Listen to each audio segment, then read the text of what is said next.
The city of Rome once believed it would last forever. Its people said it openly, with pride and certainty. Rome was not just a city. It was the center of the world. Its roads stretched like veins across continents. Its laws ruled millions. Its armies marched with iron discipline, and wherever they went, the Roman eagle followed. To be Roman was to belong to something eternal. But history is quiet when it begins to change. By the 4th century after Christ, Rome was already old, very old. The empire had lived for hundreds of years, and like an aging giant, it still stood tall, but its bones were weakening. The marble buildings still shone in the sunlight.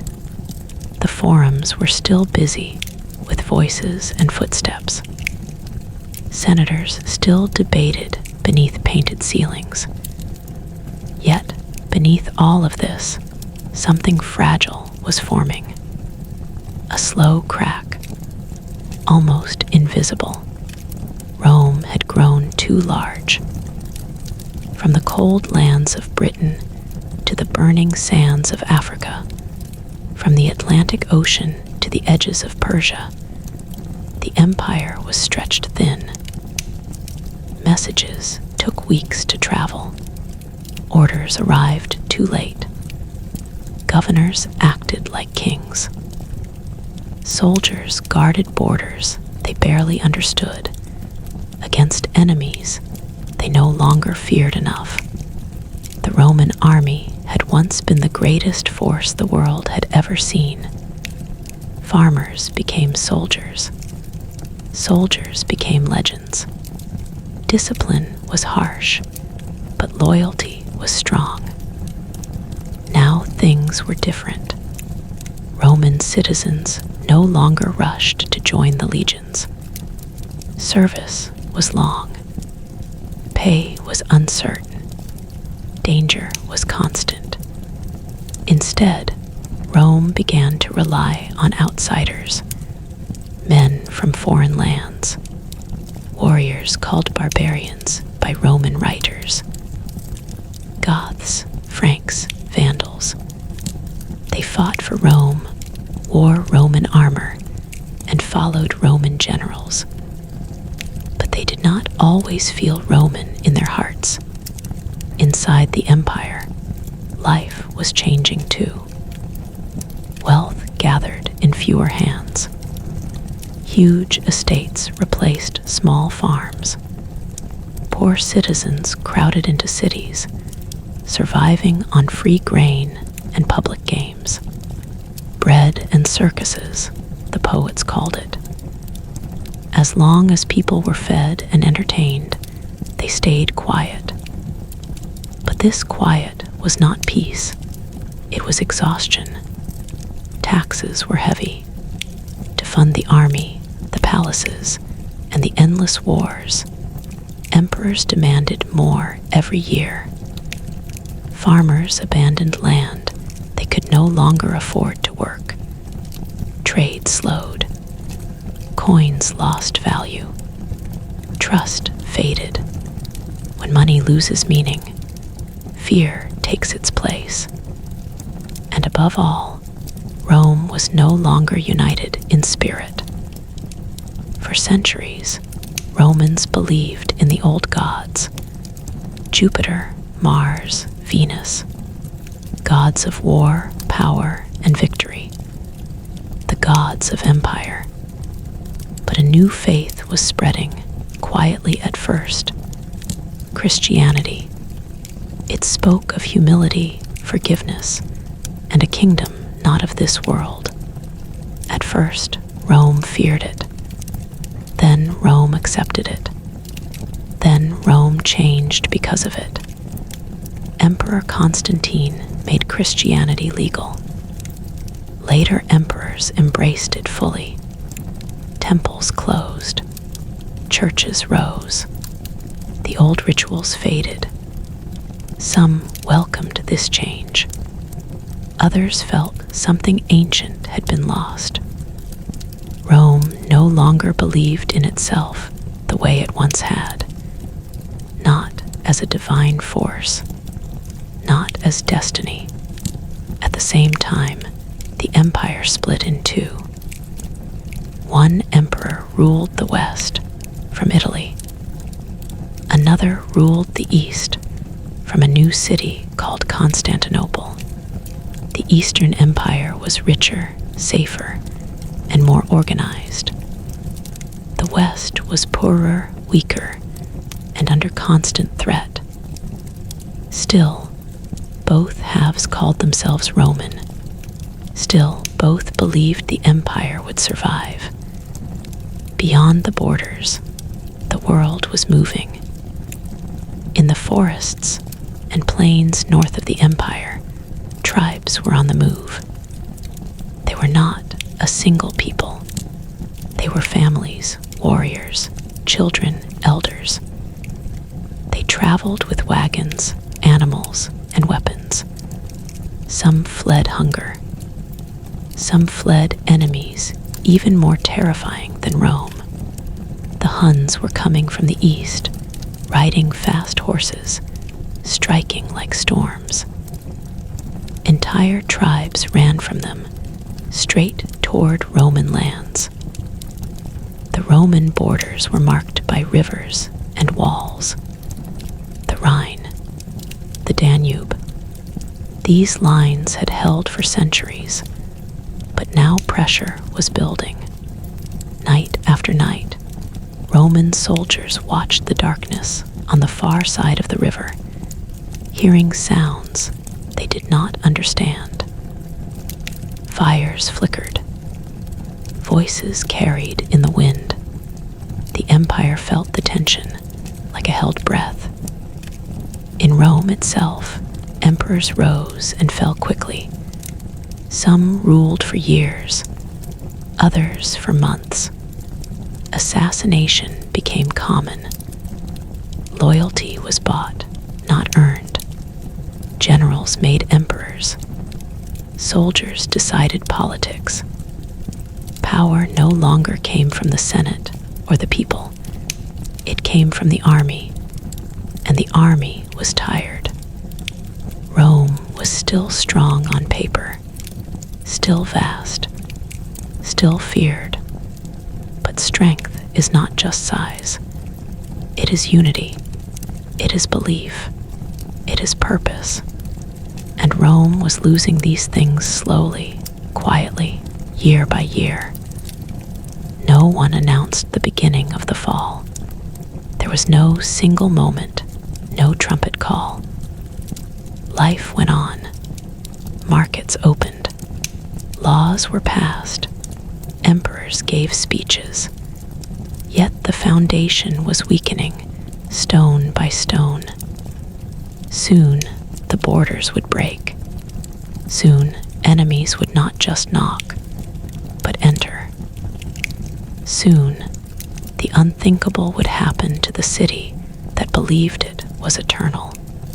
And as the world outside Rome began to move closer, the empire stood still, unaware that its greatest test was about to begin. The borders of the Roman Empire were not just lines on a map. They were living places. Watchtowers stood along rivers. Forts guarded narrow crossings. Roads led to distant camps where soldiers waited through long winters. For centuries, these borders held because Rome controlled who entered and who stayed out. But control depends on strength, and strength depends on confidence. By the late 4th century, both were slipping. In the year 376, something happened that would change the fate of the Western Empire forever. Along the Danube River, thousands of people gathered on the far bank. Not soldiers alone, but entire entire families. Men, women, children, elders. They were the Goths, a people who had lived beyond Roman lands for generations. They were not strangers to Rome. They had traded, fought, and negotiated before. But this time was different. They were running. Behind them came the Huns, a terrifying force from the east, riding fast horses, shooting arrows with deadly accuracy. Villages burned. Armies collapsed. Fear spread faster than fire. The Goths had no choice. They turned to Rome, not as enemies, but as refugees.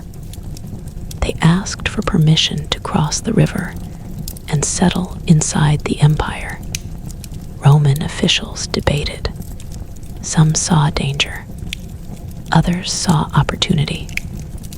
These Goths could become farmers, workers, even soldiers. The empire needed all three, so Rome agreed. The Goths were allowed to cross under one condition: they would hand over their weapons. But Rome made a terrible mistake.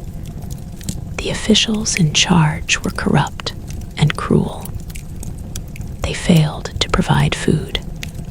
They sold rotten meat at high prices. Some even took Gothic children and sold them into slavery in exchange for dogs. Hunger turned to anger.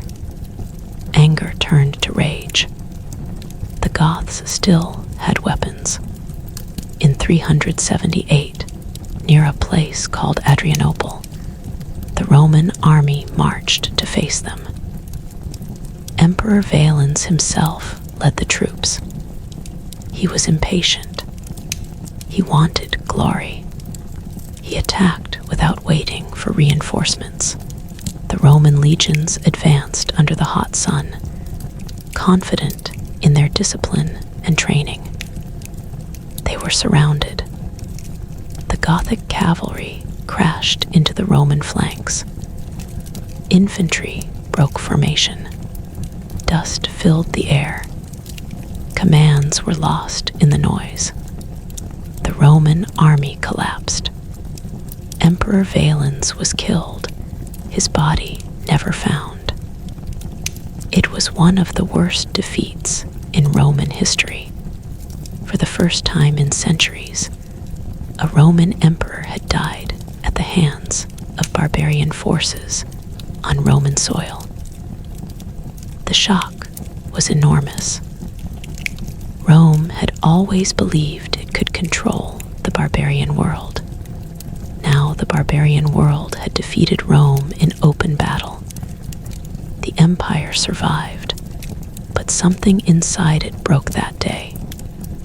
Confidence vanished. Fear took its place. After Adrianople, Rome changed its strategy. Instead of fighting every group that crossed its borders, it began to settle them inside the empire as allies. These groups were called foederati. They were given land in exchange for military service. On paper, it made sense.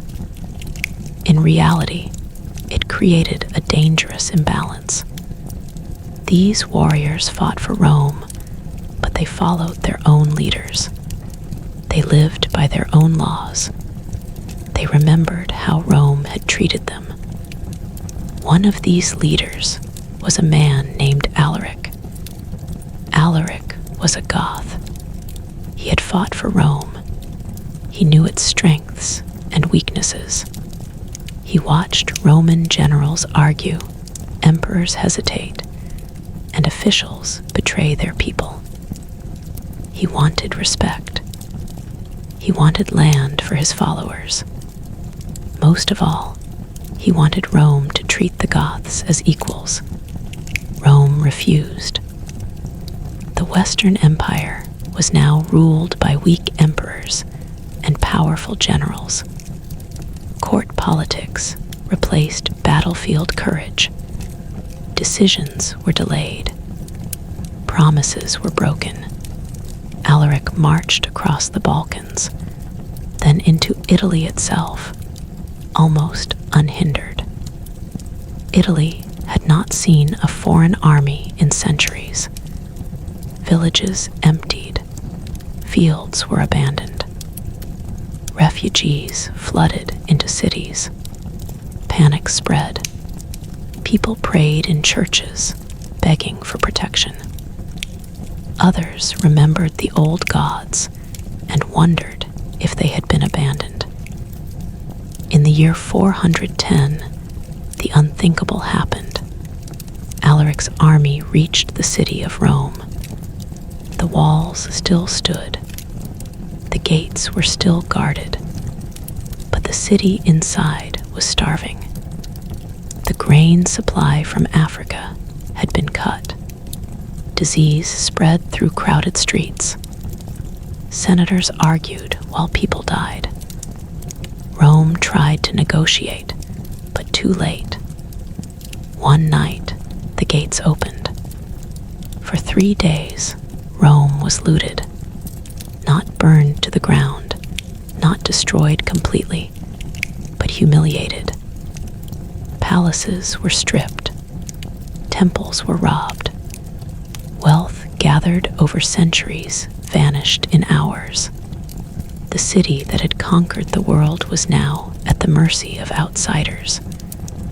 The news spread like thunder. Across the empire, people asked the same question. If Rome can fall, what cannot? St. Augustine would later write that Rome was just a city of men, not a city of God. But for many, faith did not erase fear. The sack of Rome was not just a military event. It was a psychological wound that never fully healed. And yet, the empire did not end. The Western Roman Empire still existed. Emperors still ruled. Laws were still written. But Rome was no longer untouchable. The illusion of eternity was gone. Beyond the borders, more groups were moving. Vandals crossed into Gaul. Suebi and Alans followed. Provinces slipped from Roman control, not always through battle, but through neglect. Local leaders made their own rules. Roman authority faded quietly. The empire was bleeding slowly, from many wounds at once. And as Rome struggled to survive the loss of its greatest symbol, a new threat was rising far to the west and south. One that would strike at the empire's lifeline itself. After the sack of Rome, the world felt quieter, but not safer. The shock lingered in every corner of the Western Empire. People spoke in low voices about what had happened. Some refused to believe it. Others whispered that the end was near. But the empire still breathed, still moved, still pretended to be strong. Rome itself was wounded, but alive. The real danger was elsewhere. While Italy struggled to recover, the western provinces were slowly slipping away. Gaul, once rich and orderly, was now a land of broken roads and nervous cities. Roman officials still sat in offices, still stamped documents, but their power barely reached beyond the city walls. Outside, new rulers were taking shape. The Vandals were among them. They had crossed the Rhine years earlier, pushing into Roman territory like a slow flood. They were not mindless destroyers. as Roman writers liked to claim. They were survivors. They moved with purpose, following opportunity. When resistance was strong, they waited. When it was weak, they advanced. Rome had once responded to such threats with swift, crushing force. Now it responded with letters, negotiations, and empty promises. In the year 429, the Vandals made a bold move. Led by their king, Genseric, they crossed from Spain into North Africa. This was not just another province. Africa was Rome's lifeline. Its grain fed the cities of Italy. Its wealth filled imperial treasuries. Losing Africa would be like cutting the empire's heart. Rome tried to stop them, but the army was scattered. Generals competed instead of cooperating. Supplies arrived late or not at all. The Vandals moved quickly, capturing city after city. Some towns surrendered without a fight. Others resisted and paid the price. By 439, Carthage had fallen. Carthage, once Rome's greatest enemy, then Rome's greatest prize, now the capital of a new Vandal kingdom. With Carthage gone, the grain ships stopped sailing to Italy. Hunger returned to Rome. Prices soared. Fear followed. The empire tried diplomacy, then threats, then war. Nothing worked. The Vandals controlled the sea. Roman fleets burned or fled. The Mediterranean, once a Roman lake, was no longer safe. Meanwhile, inside the empire, power had shifted again. The emperors were no longer real rulers. They were symbols, placed on thrones by generals who truly controlled events. One of these generals was a man named Aetius. He was skilled, patient, and ruthless when needed. He understood the new world better than most Romans. He knew that Rome could not survive without using barbarian forces against other barbarians. And so Rome did something desperate. It invited the Huns. The Huns were feared across Europe. They were fast, brutal, and unpredictable. Their leader, Attila, was already becoming a legend. Rome paid them, negotiated with them, and even used them as allies. It was a dangerous game. For a time, it worked. Aetius used the Huns to keep other groups in check. He balanced threats like pieces on a board. But balance never lasts forever. Attila wanted more gold, more land, more power. In the 440s, the Huns turned their attention west. They crossed rivers. They burned cities. Refugees fled ahead of them, spreading panic. Roman towns prepared for sieges they could not survive. Churches filled with prayers. Soldiers waited behind walls, knowing walls would not save them. Attila marched into Gaul. This time, Rome acted. Aetius gathered an army made not only of Romans, but of Visigoths, Franks, and other former enemies. It was a strange sight. Old rivals standing together, not out of loyalty to Rome, but out of fear of something worse. In 451, they met the Huns at the Catalonian plains. The battle was brutal. Dust rose into the sky. Steel met steel. Horses screamed. Men fell and were trampled into the earth. No side won a clear victory, but Attila was stopped. For one moment, the Western Empire stood tall again. People celebrated. Songs were sung. Hope returned. But hope was fragile. The victory came at a terrible cost. The Visigothic king was killed. The alliance weakened. And most importantly, Rome had proven that it could only survive by depending on others. The next year, Attila invaded Italy. Cities fell without resistance. Aquileia was destroyed so completely that people later said grass never grew there again. Refugees crowded into swamps and lagoons, places that would one day become Venice. Rome waited, terrified, but Attila did not sack the city. Why he turned back is still debated. Hunger, disease, diplomacy, fear of the unknown. Whatever the reason, Rome was spared again.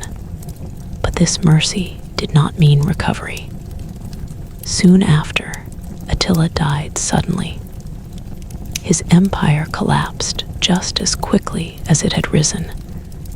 For a brief moment, it seemed like the danger had passed. It had not. In 454, Emperor Valentinian III murdered Aetius with his own hands, fearing his power.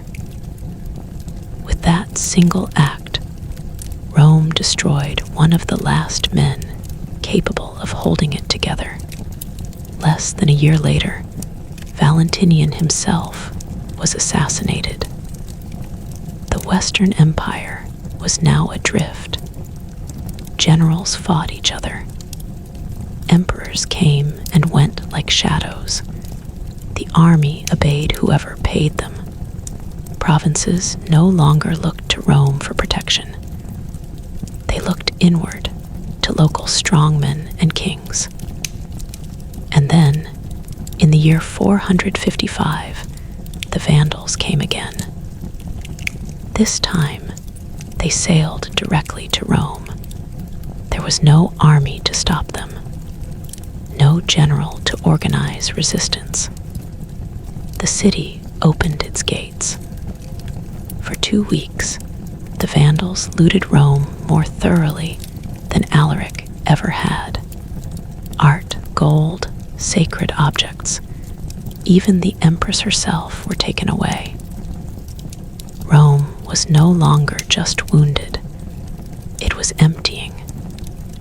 As the city faded, the idea of Rome faded with it, and far from Italy, in distant provinces, new powers were rising, quietly preparing to take the place of the empire that once ruled them all. After the second sack of Rome, the Western Empire felt hollow, like a great shell left behind by something that once lived inside it. The city still stood, its walls still casting long shadows in the evening sun, but its streets were quieter now. Many of its richest families had fled. Others had lost everything. The Senate still met, but its words no longer shaped the future. Power had drifted away, carried off by soldiers, kings, and warlords who ruled far from Rome itself. The emperors who followed were weak and quickly forgotten. They were raised to the throne by generals and removed just as easily. Some ruled for only a year, others for a few months. Coins were minted with their faces, but people barely learned their names. The title of emperor still sounded grand, but it no longer carried real authority. It was a costume worn by men who could not command the world around them. Real power belonged to the army, but even the army was no longer truly Roman. Many soldiers were now Germans, Goths, or other foreigners. They fought well, but their loyalty was personal, not patriotic. They followed commanders who promised land and pay. Rome could no longer afford loyalty. It could only rent it. One such commander was a man named Ricimer. Ricimer was not Roman by birth. He was of Germanic blood, a skilled general who understood how the empire worked from the inside. He could not become emperor himself because he was not Roman enough, but he did not need the title. He controlled the throne from behind it, choosing emperors like pieces on a board. Under Ricimer, emperors came and went. One was poisoned. Another was forced to abdicate. Another was ignored until he died quietly. The people watched these changes with tired eyes. Once, the fall of an emperor would have shaken the world. Now, it barely caused a whisper. Outside Italy, the empire was breaking into pieces. In Gaul, the Franks expanded their territory, slowly but steadily. They adopted some Roman customs, but they ruled as kings, not governors. In Spain, the Visigoths built their own kingdom, complete with laws, armies, and courts. Roman officials either adapted or disappeared. Britain had already been abandoned decades earlier. Roman soldiers had withdrawn, never to return. Cities crumbled. Roads cracked. Villas were left to the wind and rain. The people of Britain learned to survive without Rome, fighting off invaders on their own. The empire did not fall there in a single moment. It simply stopped coming. Africa was lost. Spain was slipping away. Gaul was divided. Italy itself was barely under control. And yet, Rome still claimed to rule the West. This strange contradiction defined the final years of the empire. On paper, laws were issued in the name of the emperor. In reality, those laws meant nothing beyond the walls of a few cities. Local rulers did what they wanted. The imperial court reacted instead of leading. Meanwhile, the Eastern Empire watched from afar. Constantinople was rich, fortified, and stable. Its emperors still commanded large armies and efficient governments. They saw the West struggling, but they could not, or would not, save it. Sometimes they sent money, sometimes a general, but the West was no longer a priority. It was a burden. In 467, the East made one serious attempt to restore the West. A massive fleet was launched against the Vandals in Africa. It was one of the largest naval operations in ancient history. Thousands of ships, tens of thousands of soldiers. Hope returned briefly to Italy. If Africa could be reclaimed, Rome might live again. The expedition was a disaster. The Vandal king Genseric used fire ships and clever tactics. The Roman fleet burned, men drowned, gold vanished into the sea. The cost was enormous, and the failure crushed any remaining confidence. After that, no one seriously believed the West could be saved. The empire entered its final stage, not with a loud collapse, but with a slow fading. Cities shrank, trade slowed to a trickle, roads fell into disrepair. The grand world of Rome, once connected by stone highways and shared laws, became local and isolated.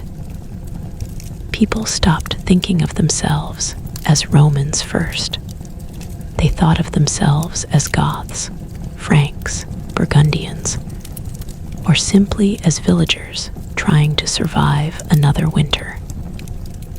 Latin was still spoken, but it was changing. Roman law still existed, but it was mixed with tribal customs. The old world was blending into something new. In Italy, soldiers demanded land instead of pay. The government had no money, so it gave them farms. Roman landowners were pushed aside. This happened again and again, until Italy itself was filled with warrior settlers who owed nothing to Rome. Then, near the end, came a boy. His name was Romulus Augustulus. The name itself was heavy with meaning. Romulus, the legendary founder of Rome. Augustus, the first and greatest emperor. But the boy was neither founder nor ruler. He was young, weak, and completely controlled by others. His father, a general named Orestes, placed him on the throne in 475. This was not a sign of renewal. It was a sign of exhaustion. The army was unhappy. They wanted land. Orestes refused. And so the soldiers turned to one of their own leaders, a man named Odoacer. He was a Germanic officer, respected and feared. The army chose him. In 476, Odoacer marched into Ravenna, where the imperial court now lived. There was no great battle, no heroic last stand. Romulus Augustulus was forced to abdicate. He was not killed. He was sent away, given a small pension, and quietly disappeared from history. Odoacer did not declare himself emperor. Instead, he sent the imperial symbols, the crown and robes, east to Constantinople. He said the West no longer needed an emperor. One emperor was enough. And with that simple act, something ended. But not everyone understood it yet. Life went on. Crops were planted. Markets opened. Churches rang their bells. Many people did not feel a sudden change. Rome did not fall in a day. It faded like a sunset that no one noticed until the light was gone. Still, a question remained, hanging in the air like smoke after a fire. If the Western Roman Empire was truly over, what would rise in its place? After Romulus Augustulus was sent into quiet exile, the Western Roman Empire officially ceased to exist, at least in name. Yet the world did not collapse into immediate chaos. Life continued, slowly reshaping itself, as if the empire had been a great tide that receded, leaving behind scattered islands of civilization struggling to survive. People still farmed, still prayed, still went about their daily lives. But the invisible framework that had held everything together for centuries, the law, the army, the authority of Rome, was gone. It had vanished like morning mist, leaving a new, uncertain world in its place. In Italy, Odoacer ruled as king, not emperor. He called himself the King of Italy, but he was careful not to offend Constantinople. He sent tribute east, acknowledging the emperor in the east as his superior. But in reality, he was the master of the land. The Roman Senate still existed, still held meetings in the grand halls of the city, but its power had become ceremonial, like a shadow of the past. Patricians still wore their fine robes, still argued over precedence and honor, but the real control had shifted to those who could wield swords and command loyalty. Rome, the city itself, was diminished, but stubbornly alive. Its population had shrunk drastically. From over 1 million in its glory, estimates suggest it had fallen to perhaps 50,000 or less. Many streets lay empty. Palaces and temples that once gleamed in marble and gold were now silent or partially ruined. Public baths, once a central part of Roman life, often stood abandoned. Aqueducts still brought water into the city, but some were broken or neglected. Fires occasionally swept through neighborhoods because there was no longer a well-organized system to prevent or extinguish them. And yet, despite these hardships, Rome's symbolic power remained enormous. Even if it was no longer the seat of a vast empire, Rome's name still commanded respect. People still measured time, architecture, and law against its standards. For centuries, the idea of Rome would outlive the actual city, echoing across Europe as a memory, a legend, and an ideal. Meanwhile, in the former provinces, new powers were rising, carving the world of the West into kingdoms and territories that were once unthinkable. In Gaul, the Franks had begun consolidating power, led by strong and cunning kings who understood that the old Roman world was gone forever.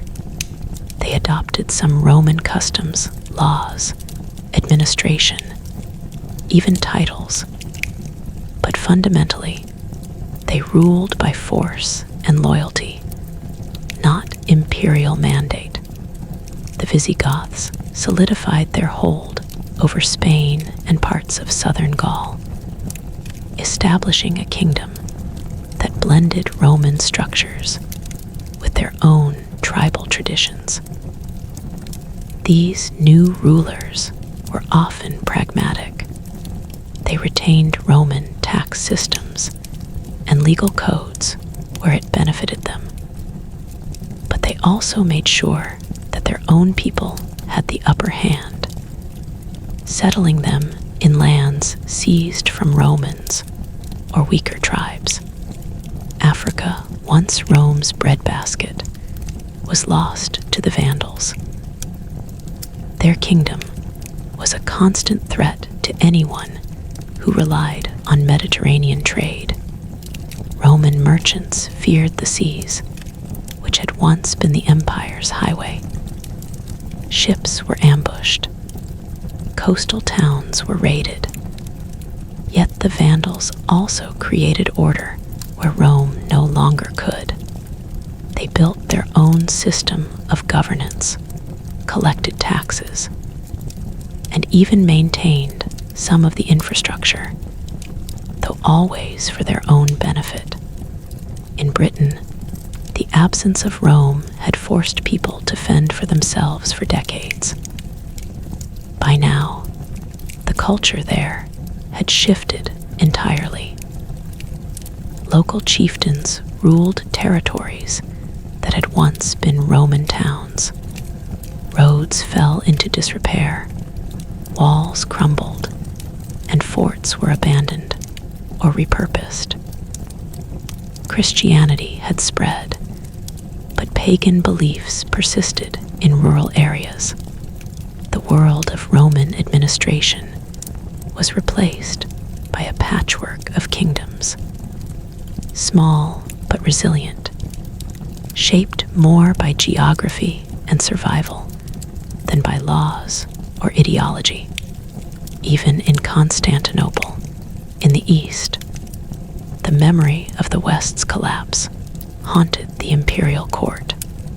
The Eastern emperors had preserved their own empire, but they were acutely aware that without Rome in the West, their own position was more precarious than ever. The empire now had to balance diplomacy, military action, and intrigue more carefully than before. Ambitious generals, foreign kings, and mercenary bands could no longer be ignored. Wealth flowed eastward, but so did refugees, and with them, tales of destruction, hardship, and shifting power.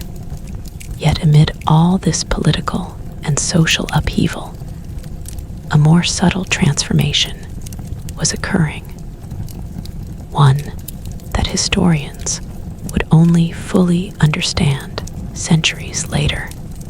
With the decline of central authority, local culture began to flourish in new ways. Roman law mixed with Germanic customs. Latin evolved into the early forms of French, Italian, Spanish, and other Romance languages. Architecture changed, too. Roman engineering knowledge was preserved, but new forms appeared: fortified hilltop towns, small castles, churches built for local communities.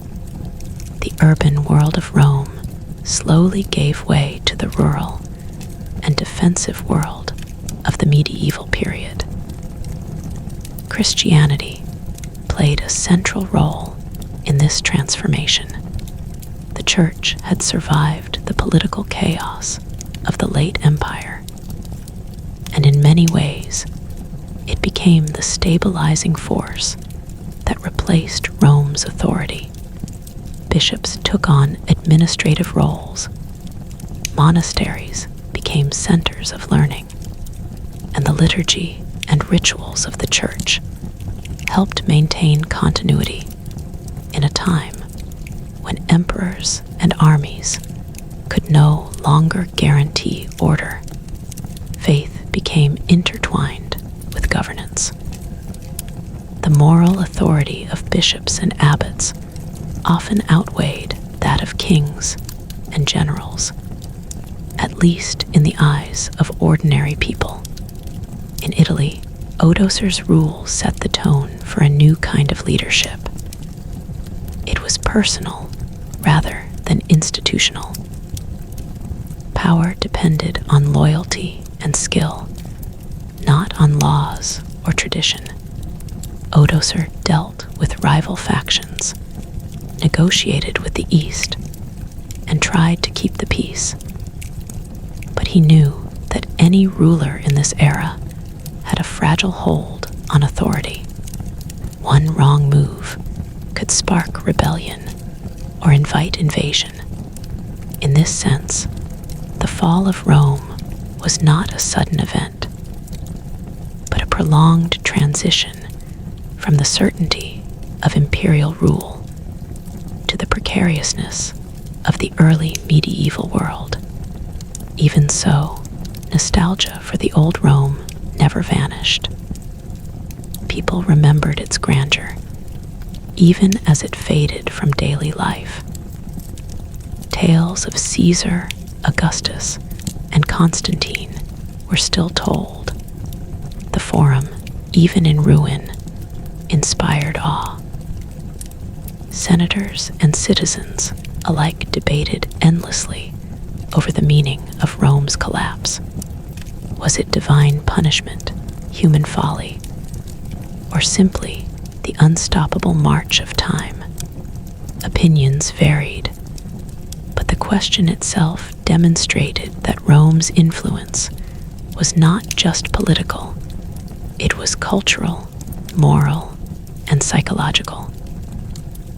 The West was fragmented, but it was not dead. In fact, these early decades, after 476, laid the foundations for the medieval kingdoms of Europe. The collapse of the Western Roman Empire forced people to innovate, adapt, and survive in a world where the old rules no longer applied. New alliances were forged, new territories claimed, and new identities formed. A Roman farmer might find himself under a Gothic king one year and a Frankish lord the next. Yet he continued to sow his fields, pray, and raise his family, carrying pieces of Rome into this new world. By the middle of the 5th century, it was clear that Europe would never again look the same. The empire that had ruled the Mediterranean for centuries existed now only in memory, law books, and ruined monuments. Yet, the seeds of a new civilization were sprouting from its ashes. Kings, warlords, bishops, and farmers were quietly building the structure of the medieval world, one that would rise slowly, painfully, but with a permanence that Rome itself could not guarantee in its final years. And so, while the Western Empire faded into history, the story of its people, its soldiers, and its legacy continued. Italy, Gaul, Spain, and Britain became laboratories of survival and adaptation. The Mediterranean, once a Roman lake, became a contested sea. The old roads of empire became trade routes for new powers, and the idea of Rome, the grandeur, the law, the culture lingered in the imagination of all who had lived under its shadow, shaping the medieval world even as the empire itself vanished. But far from these lands, in the forests of Germania, the plains of Gaul, and the coasts of North Africa, forces were still gathering. New kingdoms were rising, tribes were migrating, and alliances were shifting. The world that had known Rome's certainty was now a world of movement, conflict, and unpredictability. And it was from this restless, uncertain world that the next chapter of European history would emerge, a world where the echoes of Rome would shape everything. Even as its emperors were long gone, the fall of Rome was not the end of civilization. It was the transformation of it, slow, uneven, and full of surprises. As the pieces of the old empire were reshaped into the kingdoms, cultures, and societies that would dominate Europe for centuries to come. And yet, even amid this slow transformation, New crises were waiting on the horizon, ready to challenge the fragile balance of power and redefine the continent once again. The story was far from over. By the middle of the 5th century, the western lands of the Roman Empire were a patchwork of uncertainty, fear, and fragile authority. Cities that had once hummed with the organized rhythm of Roman life were now quiet or ruled by unfamiliar kings. Rome itself, though still standing, had lost the vitality that once made it the heart of the world. Its streets were empty of grandeur, its forums echoing only with memory. But this was not the end of human ambition. In fact, in many ways, the absence of a central authority had unleashed a different kind of energy, a survivalist energy that would shape Europe for centuries. In Gaul, the Visigoths had established themselves firmly. Their king, Theodoric II, ruled with a combination of military discipline and clever diplomacy. They understood Rome's remaining influence and used it to their advantage. Roman citizens and Roman law were still present in many towns, but they were subordinate to Gothic authority. The Visigoths were pragmatic rulers. They did not want to erase Rome entirely. They wanted its structure to serve their purposes. Roads were maintained, at least in sections, for trade and military movement. Taxes were collected, sometimes harshly, but they allowed cities to survive. Meanwhile, the Franks in northern Gaul were expanding aggressively. Clovis, who would later become one of the most famous Frankish kings, had not yet risen to power, but the tribal structures that would form the backbone of his kingdom were already taking shape. The Franks were fierce warriors, but they also understood the value of compromise and adaptation. Unlike the Vandals or the Huns, who moved primarily as raiders and conquerors, the Franks sought to settle and integrate. Villages along the Rhine and in the Ardennes were now under their control, and Romanized citizens learned to live under Frankish law, paying tribute to local chieftains, while retaining some of the customs they had inherited from the empire. Spain, too, was changing dramatically. The Visigoths had pushed out or subdued other groups, consolidating their rule across the peninsula. They established Toledo as their capital, blending Roman institutions with Gothic traditions. Laws were codified, military service was enforced, and the church played a central role in legitimizing their authority. Latin remained the language of administration, but the Gothic language was increasingly used in courts and councils, creating a hybrid culture. Even architecture changed, combining Roman forms with new styles inspired by Germanic traditions. Cities like Merida and Barcelona adapted to this new rule, surviving where others had fallen into ruin.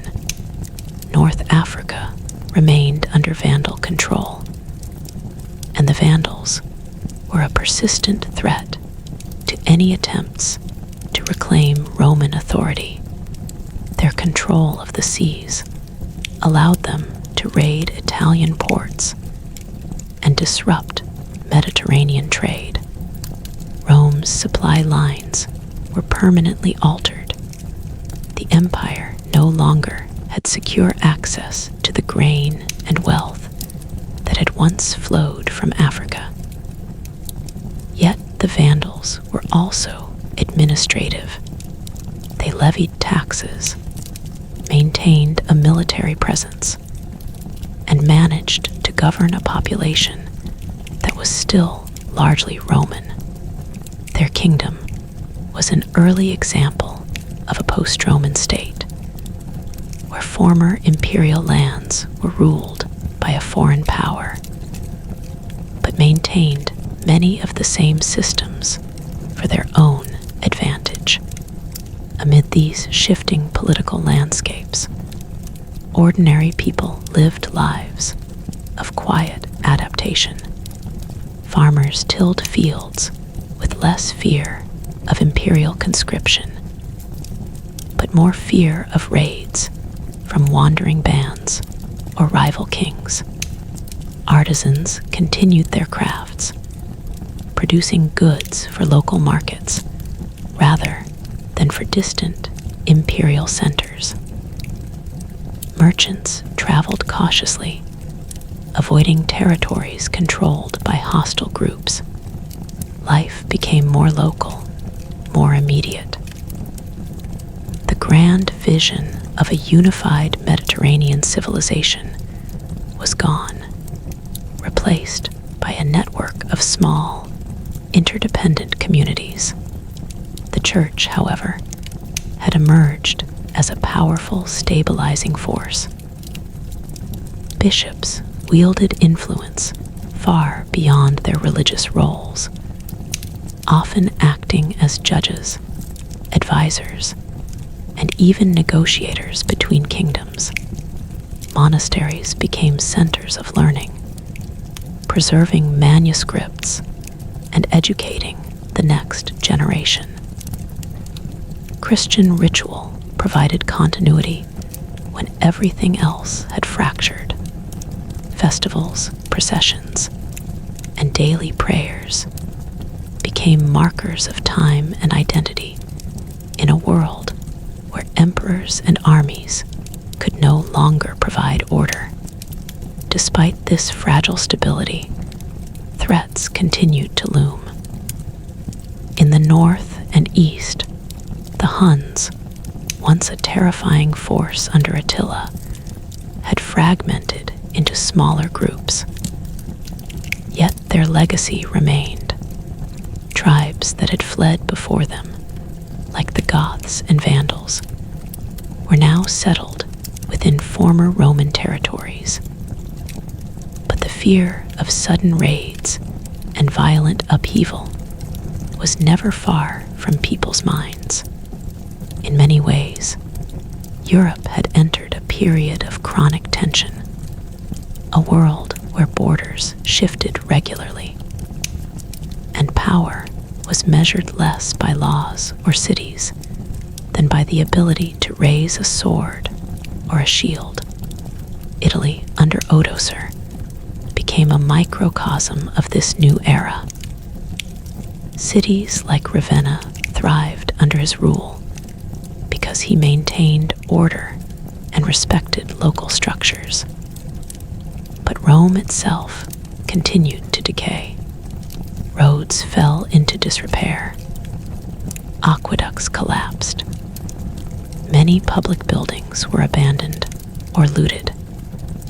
The population grew increasingly rural, seeking safety in fortified towns or countryside estates. The old urban civilization of Rome was slowly being replaced by a network of villages, manors, and small fortified settlements, a shift that would define medieval life. Trade patterns, too, were permanently altered. The Mediterranean, once a Roman lake, became a contested sea.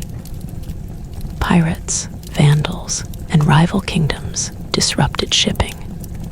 Local economies had to adapt, relying more on self-sufficiency and regional trade than imperial networks.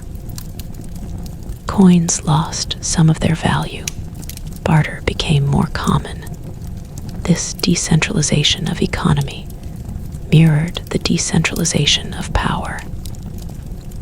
No longer did an emperor in Rome or Constantinople dictate commerce. Wealth was increasingly local, controlled by kings, nobles, and city leaders who could protect it. Yet the memory of Rome continued to shape the world. Even rulers who had overthrown or replaced Roman authority still admired its infrastructure, law, and culture. Gothic and Frankish kings often used Roman titles or laws to legitimize their power. Bishops in former Roman cities preserved not just faith, but knowledge, writing letters and chronicles in Latin that would survive centuries. The empire was dead, but its influence persisted in unexpected ways. Meanwhile, in the Eastern Empire, Constantinople thrived. The city's massive walls and disciplined military allowed it to flourish, while the West crumbled. Emperors there carefully watched the shifting alliances and new kingdoms in the former Western territories. They collected tribute, negotiated with barbarian kings, and maintained a vision of Rome as a continuing civilization, even as the western half had collapsed. The contrast between East and West highlighted the fragmentation of the Mediterranean world. The East preserved imperial authority, wealth, and culture, while the West transitioned into something unrecognizably different. But even in the East, change was inevitable. New threats from Persia and nomadic tribes loomed on the horizon. The Eastern Empire would have to adapt, as the West had, to a world where Rome no longer guaranteed stability. And in the West, the process of adaptation was already underway, slow, uneven, and sometimes violent, but unstoppable. The fall of the Western Roman Empire did not create immediate darkness, as some later chroniclers suggested. Instead, it created a world in flux, filled with uncertainty and opportunity. The grand structures of Roman authority had disappeared, but out of their ruins, new political, social, and cultural systems were emerging. Kings, bishops, and local leaders began to define life in ways the emperors could no longer control. Roads and cities fell into disrepair, yet culture and faith endured. Borders shifted constantly, yet human ambition persisted. And in this unsettled landscape, seeds were being planted, seeds of kingdoms, languages, and traditions that would grow over centuries into the medieval Europe we recognize today. The fall of Rome was not the end, but the beginning of transformation, an era where survival and adaptation became more important than glory or empire. Yet even as this new world emerged, dangers still lurked. Nomadic warriors, opportunistic kings, and internal divisions threatened every fragile alliance. The western territories of the old empire had entered a long period of instability, where every decision, every battle, and every negotiation could alter the balance of power. The story of the former Roman lands was far from over. It was now a story of survival, ingenuity, and adaptation in a world that had forgotten the certainty of empire, but not its shadow. The stage was set for new kingdoms to rise, for the church to consolidate power, and for the medieval world to take shape, one fragile alliance at a time. But while these forces moved, the memory of Rome continued to haunt the imagination of all who lived in its shadow, and beyond the mountains and rivers, across the seas and forests, other movements were stirring, waiting to challenge this fragile order and redefine Europe once again. By the late 5th century, the western lands of the former Roman Empire were no longer a single entity. Instead, they were a patchwork of kingdoms, tribal territories, and struggling cities, each trying to find its place in a world that had been fundamentally changed. The old roads and aqueducts of Rome were still there, reminders of a time when the empire had been whole, but they were falling into ruin. Bridges collapsed. Highways became overgrown with weeds. Towns that had thrived on trade were abandoned or reduced to villages. Life was slower now, more local, but also more precarious. The safety that Roman authority had provided for centuries was gone, replaced by uncertainty and the constant threat of violence. In Italy, Odoacer ruled wisely, but cautiously. He knew that power depended not only on strength, but also on perception. He maintained peace with Constantinople, sending tribute to the Eastern Emperor to ensure legitimacy. But he also had to contend with restless soldiers and ambitious local leaders.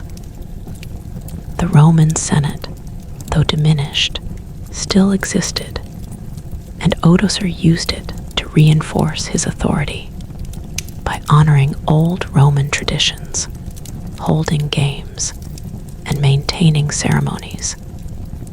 He preserved a sense of continuity, even as the political reality had completely changed. Rome itself was a city of ghosts and memory. Once, it had been the beating heart of an empire, filled with merchants, officials, scholars, and artisans. Now, it was quieter. Streets were lined with half-empty markets, and many grand buildings lay in ruin.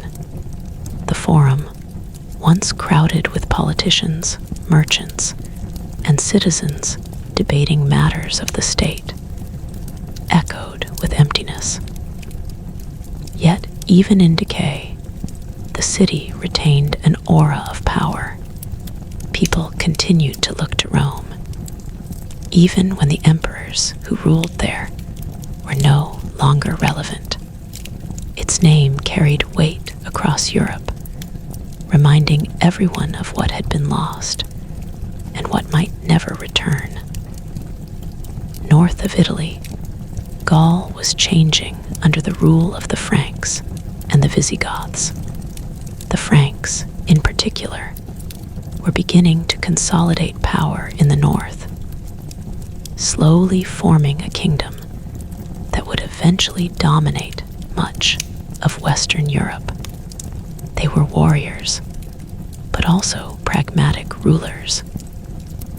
They understood the importance of law and order, even if it meant adopting Roman practices to stabilize their lands. Villages were defended by local militias. Roads were maintained for trade and military purposes, and kings sought alliances with powerful families to strengthen their rule. Roman influence lingered, but it was no longer the primary authority. Instead, power was personal, built on loyalty, military strength, and the ability to protect one's people. In Spain, the Visigoths were doing something similar. They built a kingdom that merged Roman administrative techniques with Gothic customs. Laws were codified.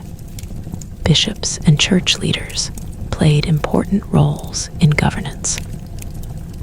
Cities like Toledo became centers of power, law, and culture, blending Roman architecture with Gothic fortifications.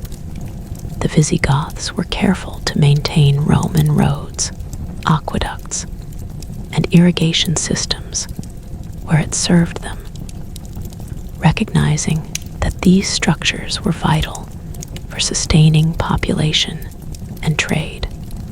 Yet they ruled as conquerors, not as Roman administrators. The people were subjects of the Visigothic king, not citizens of an empire. Meanwhile, in North Africa, the Vandals continued to hold power. Their kingdom was strong enough to dominate the Western Mediterranean. They raided coastal towns and disrupted trade. Yet they also built a functioning administration over the territories they controlled. Roman citizens living under Vandal rule learned to adapt, paying taxes and following laws that blended Roman and Vandal practices. In a sense, the Vandals were a model of what post-Roman rule would look like. Militarily strong, administratively practical, and culturally adaptive. Amid all these political shifts, ordinary people lived lives of survival and adaptation. Farmers, artisans, and merchants no longer relied on imperial protection. They depended on local lords, bishops, or military leaders for security. Daily life became more localized, focused on immediate concerns: planting crops, maintaining homes, defending villages. Roman luxury and grandeur were fading, replaced by a simpler, harsher reality. Yet this life was resilient. Communities learned to sustain themselves, passing knowledge and traditions to the next generation, even as the world around them changed dramatically. Christianity, as ever, played a stabilizing role. The church had grown stronger during the collapse of the Western Empire. Bishops and abbots now acted as administrators, judges, and mediators. Monasteries preserved literacy, learning, and culture, copying ancient texts that would have otherwise been lost. Faith became a source of continuity in a world where emperors could no longer guarantee order. Rituals, festivals, and liturgy provided a rhythm to life that was otherwise uncertain. Even in the midst of political chaos, people could find stability in the church, a sense of connection to the past, and hope for the future. Yet threats remained. Tribes from the north, restless and ambitious, continued to push into former Roman territories. The Huns, though fragmented after Attila's death, left behind waves of displaced peoples who sought new lands. Visigoths, Vandals, and Franks all had to deal with these pressures. Borders were fluid. Alliances shifted frequently. One town could find itself under a new ruler multiple times in a single generation. Survival required flexibility, diplomacy, and often sheer luck. Italy, despite Odoacer's relative stability, remained a land of tension. Small skirmishes erupted between local lords. Farmers sometimes had to flee their lands to escape raiding bands. Cities struggled to maintain food supplies. Roman infrastructure decayed further as the central authority that had once funded and maintained it no longer existed. Yet, even in decay, Italy retained strategic importance. Whoever controlled the peninsula had influence over the Mediterranean, and the trade routes that connected east and west, trade, while diminished, still existed. Cities like Venice, still emerging from marshy lagoons, would eventually capitalize on the chaos to become centers of commerce. Markets functioned on a local level. Goods were exchanged between villages, towns, and regional kingdoms. Coins circulated, but barter remained common. The economy had become decentralized, reflecting the political reality of the post-Roman world. Wealth was local, and power was measured less by imperial decree than by the ability to protect and control it. Despite all these changes, the memory of Rome remained powerful. Roman law, architecture, and culture continued to influence rulers and citizens alike. Kings adopted Roman titles and symbols to legitimize their authority. Bishops used Roman traditions to reinforce their moral and social influence. Even the ruins of temples and forums inspired awe and reminded people of the scale and grandeur of what had been lost. Rome was no longer a political center, but it was a moral and cultural reference point, a standard against which all new kingdoms measured themselves. The fall of the Western Roman Empire had created a world in flux.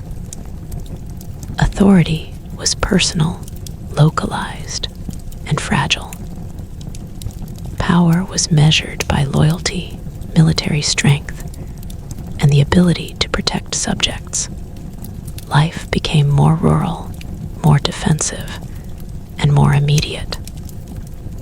Yet, within this uncertainty, new kingdoms were forming, new cultures emerging, and new systems of governance taking root. The seeds of medieval Europe were being sown. Even as memories of Rome's power continued to shape the imagination and ambitions of its survivors, and as these new kingdoms stabilized and adapted, distant threats and opportunities were beginning to appear. Nomadic tribes, ambitious kings, and rising powers from beyond the old borders of the empire would soon test this fragile order, pushing the former Roman lands further into transformation. The world was no longer Roman, but it was alive, and its story was only beginning to unfold. The stage was set for the next wave of change, a time of kingdoms, alliances, and conflicts that would define the shape of Europe for centuries. The old empire was gone, but the echoes of Rome would continue to resonate, shaping the future in ways few could yet imagine. As the 6th century dawned, the lands of the former Western Roman Empire were entering a new era, a world slowly reshaped by the fall of Rome, yet still haunted by its memory. The transformation was subtle, unfolding in the villages, towns, and forests of Europe, in the decisions of kings and bishops, and in the daily lives of ordinary people.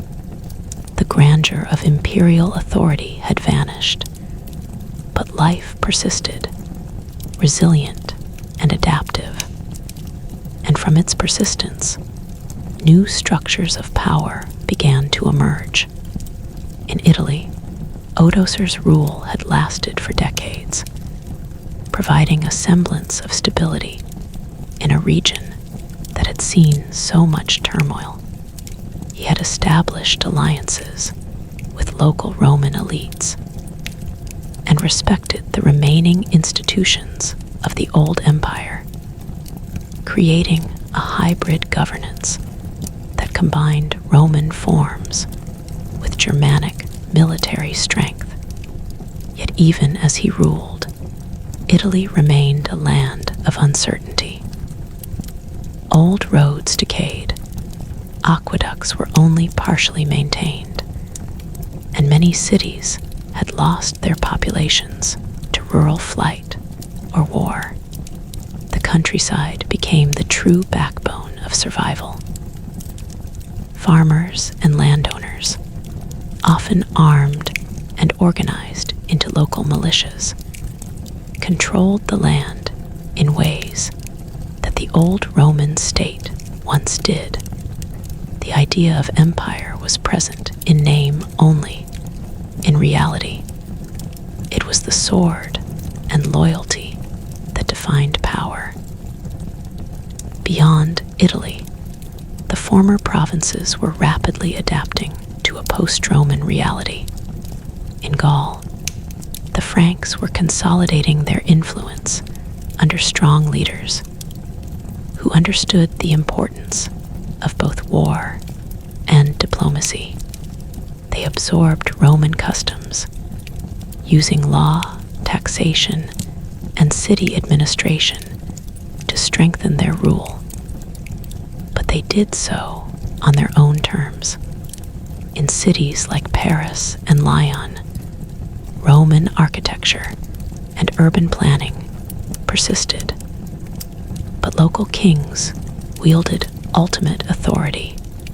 Roman identity did not vanish entirely, but it merged with Germanic customs to form a new cultural synthesis that would define the early medieval period. The Visigoths in Spain were pursuing a similar path. Their kingdom, with Toledo as its center, became a model of post-Roman governance. Laws were codified, armies were organized, and alliances with local bishops and nobles secured authority. Roman traditions persisted where useful roads, bridges, and aqueducts were repaired or repurposed. But the real power was Gothic. The blending of cultures was gradual, sometimes uneasy, but it ensured that life continued even as the structures of empire had crumbled. In North Africa, the Vandals maintained a unique and somewhat precarious dominance. Their fleet controlled much of the western Mediterranean, allowing them to raid and exert influence over former Roman territories. Yet, they were not mere marauders. They collected taxes, maintained order, and managed a multicultural population of Romans, Africans, and other groups. The Vandals were an example of how power in the post-Roman world could be pragmatic, militarily enforced, and culturally adaptive. They ruled without the pretense of empire, relying instead on the tangible control of people, land, and resources. Amid these political shifts, the role of the church became ever more central. Bishops and abbots took on responsibilities that had once belonged to emperors and governors. They mediated disputes, organized relief during famine, and preserved learning in monasteries. Latin survived, largely through ecclesiastical use, and Christianity became a unifying force across the fragmented territories.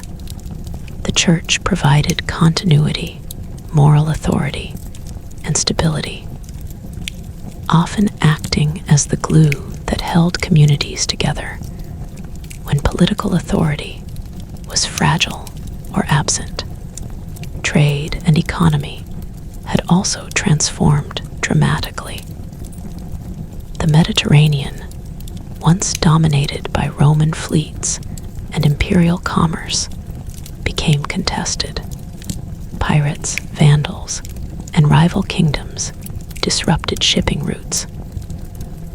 Local economies became self-sufficient, relying on barter, small-scale markets, and regional trade. Towns that had once prospered on long-distance commerce now focused on local production. Artisans and merchants adapted to these realities, creating goods for immediate needs rather than imperial grandeur. Wealth became localized, and power shifted to those who could protect and control it. Even as these changes took root, memories of Rome remained powerful. Its law, architecture, and culture continued to influence rulers, nobles, and common people alike.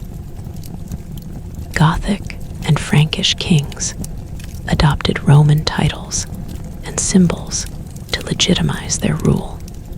Bishops preserved the knowledge of the old empire, copying manuscripts, teaching Latin, and maintaining records. The ruins of Roman cities, temples, and forums inspired awe, reminding people of the scale and sophistication of what had once been. Rome's authority had faded, but its cultural and moral influence persisted. Yet the post-Roman world was not peaceful. Tribes from the north and east continued to migrate, conquer, and raid. Nomadic groups displaced by the collapse of the Hunnic Empire moved into Europe, creating pressure on settled populations. The Visigoths, Vandals, and Franks all had to contend with these movements, adapting military strategies, forming alliances, and reinforcing settlements. Borders were fluid, and survival required vigilance, diplomacy, and military strength. Ordinary people lived under constant uncertainty, but they learned to endure, adapt, and survive. Italy, in particular, remained a land of tension. Though Odoacer maintained relative stability, his successors faced continuous challenges. Local warlords and ambitious generals tested the limits of authority.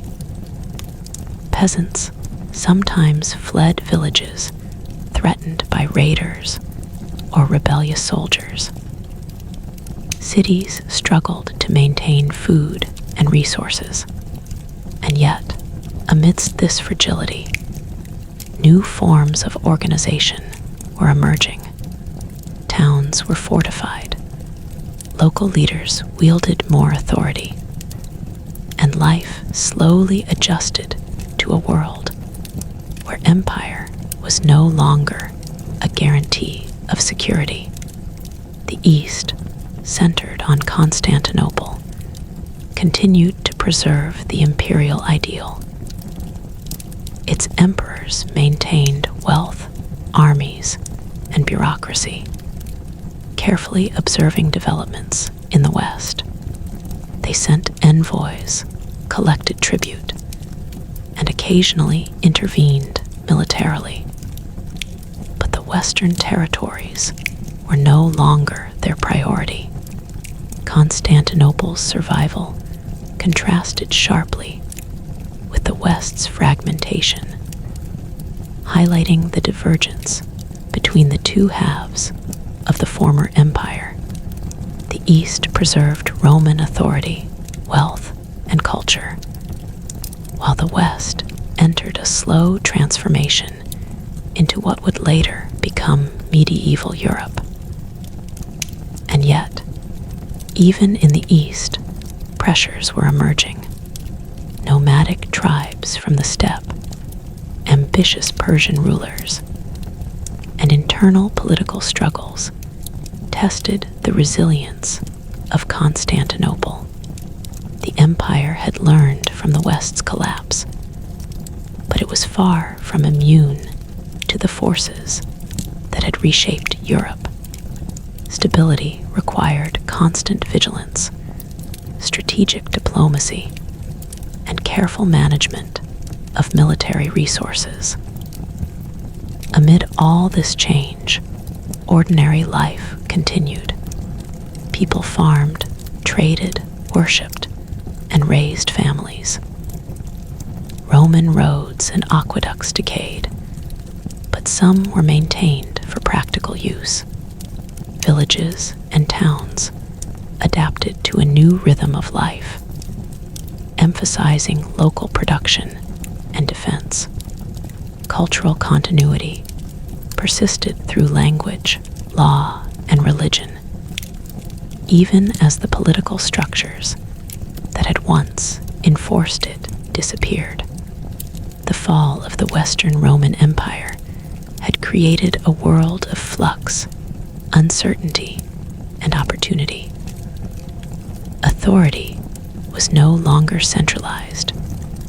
Power was personal and local. Life was harder, but communities endured.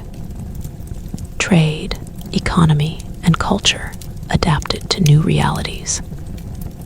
Kings, bishops, and local leaders emerged as the primary authorities. And through all these changes, the memory of Rome remained alive, guiding decisions, inspiring awe, and shaping the emerging medieval world. Yet the transformation was not complete. Beyond the forests, mountains, and rivers of the former empire, new movements were stirring. Ambitious kings, migrating tribes, and distant powers were waiting to test the fragile order that had emerged. Europe was entering a period of consolidation and conflict, where the echoes of Rome would collide with the ambitions of new kingdoms, creating a world that was at once familiar and entirely new.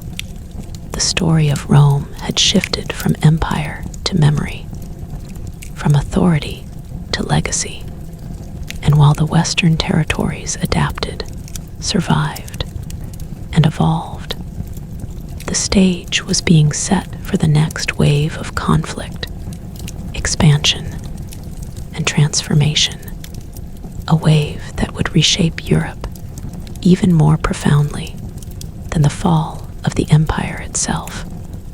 The era of kingdoms, alliances, and shifting borders was beginning in earnest, and with it, a new chapter in the story of Europe, a chapter where the the shadow of Rome would continue to loom over the lands it had once ruled so completely.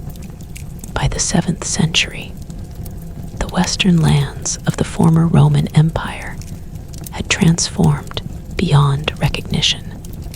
What had once been a vast, centralized state, stretching from the cold shores of Britain to the deserts of North Africa, was now a mosaic of kingdoms, tribal territories, and cities that clung desperately to survival.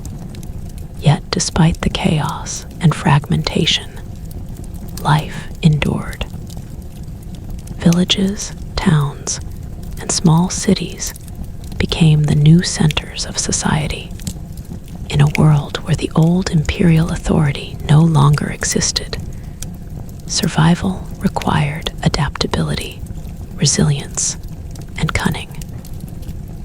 Italy, the heartland of the old empire, had changed dramatically. The great city of Rome remained, but it was a shadow of its former self. Once home to over 1 million inhabitants, it had dwindled to perhaps 50,000 or fewer. Its streets, once alive with merchants, senators, and soldiers, were quieter now. Save for the sounds of local markets, church bells, and the occasional procession, many grand buildings lay in ruin, their marble facades cracked, columns toppled, and statues broken or stolen. The aqueducts that had carried water to millions of citizens were partially destroyed or diverted to smaller, local communities. Rome was no longer the political center of an empire, but its name still carried immense symbolic weight. Even barbarian kings, who had conquered parts of Italy, invoked the legacy of Rome to legitimize their rule. Odoacer's rule, and later that of the Ostrogothic kings under Theodoric the Great, attempted to blend Roman governance with Germanic military power. Theodoric, in particular, was a master of this hybrid system. He maintained the appearance of Roman administration, preserving the Senate, appointing Roman officials, and maintaining laws and taxation systems familiar to the Roman population. At the same time, he relied on Gothic military strength to enforce his authority. His court was a delicate balance of cultures. Roman citizens seeking continuity and stability, Gothic warriors demanding loyalty and reward. Under his rule, Italy experienced relative peace, a fragile stability built on compromise, respect for tradition, and personal authority rather than institutional power.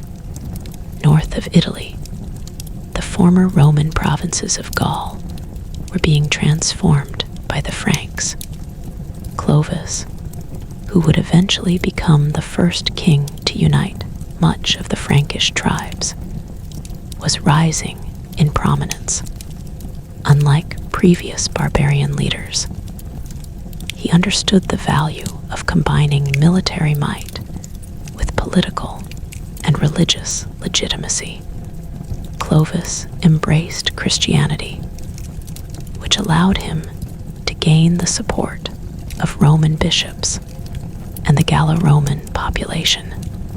His military campaigns consolidated territories under his control, creating the foundations of what would later become the Frankish Empire.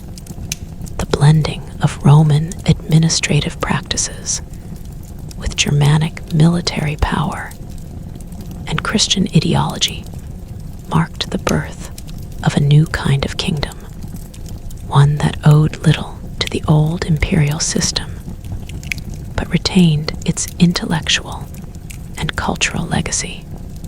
In Spain, the Visigoths had established a relatively stable kingdom centered in Toledo. Their laws, partially based on Roman law, were codified in the famous Codex Euricanus and later the Lex Visigothorum. Bishops and church officials played critical roles in governance, often acting as advisors to the king and as mediators in disputes. The Visigoths maintained Roman infrastructure wherever possible, repairing roads and aqueducts to sustain trade and agriculture. Yet they ruled as conquerors, asserting Gothic dominance while co-opting Roman systems to maintain order. Over time, the blending of Roman and Gothic cultures in Spain created a distinct identity, laying the groundwork for the medieval Iberian world. Meanwhile, across the Mediterranean, the Vandals in North Africa continued to hold sway, controlling key ports and trade routes. Their kingdom was militarily strong, and their navy allowed them to dominate much of the western Mediterranean. Yet, like the Visigoths and Franks, they were also pragmatic rulers. They maintained Roman administration where it was beneficial and ensured the economic productivity of their territories. Trade, especially in grain, olive oil, and other staples, remained active, though disrupted compared to the days of the Empire.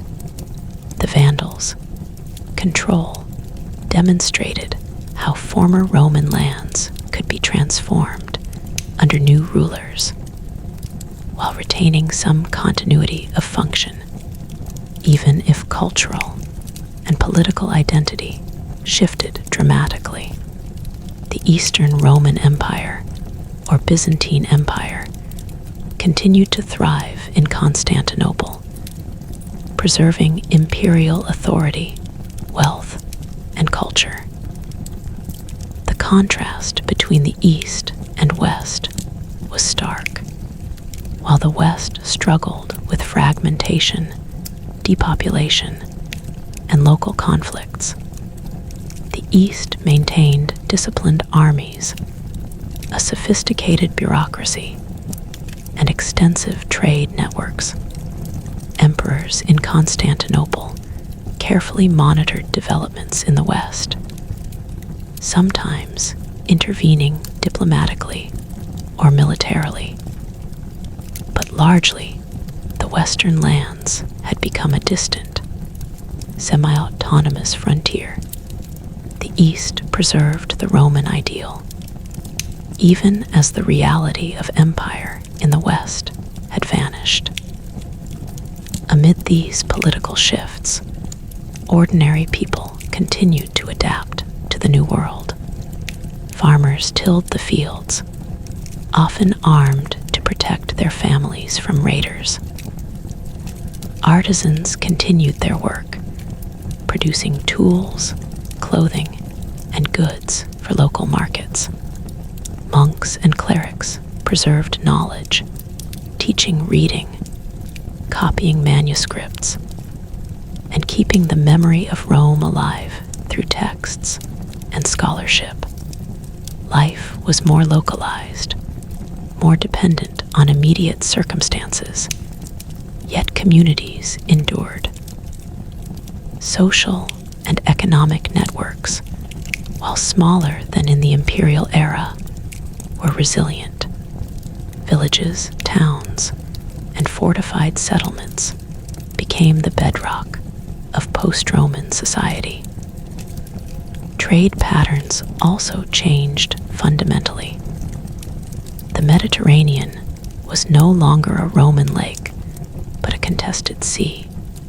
Pirates, vandal raiders, and rival kingdoms disrupted long-distance commerce. Cities relied increasingly on regional trade and self-sufficiency. Markets thrived locally, but wealth became concentrated in areas controlled by strong lords or bishops. Currency circulated, but barter remained common. Economic life had become decentralized, mirroring the decentralization of political authority.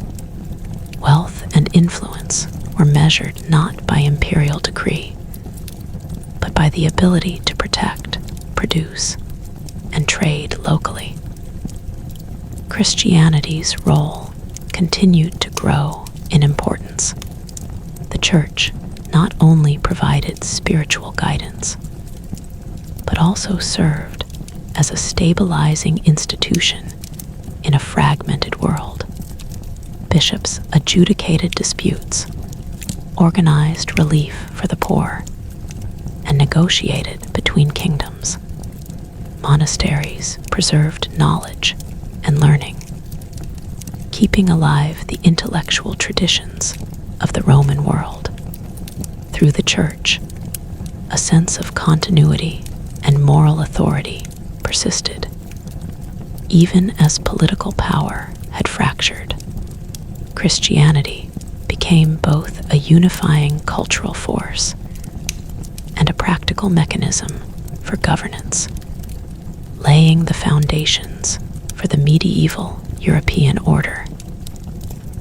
Yet, the post-Roman world was not peaceful. In the north, Slavs, Avars, and other tribes pushed into territories formerly controlled by Rome or its barbarian successors. In the west, petty kings and local lords constantly tested each other's strength. Alliances shifted frequently. Battles erupted over land, and communities had to defend themselves without the guarantee of imperial protection. Life was dangerous, but also dynamic.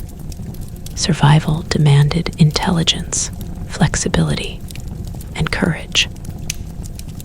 Ordinary people had to navigate a world where borders, rulers, and laws were constantly in flux. Italy, despite relative stability under Odoacer and Theodoric, remained a land of tension. Cities struggled to maintain resources, and rural populations had to defend themselves against raiders and ambitious generals. Trade continued, but it was slower and more localized.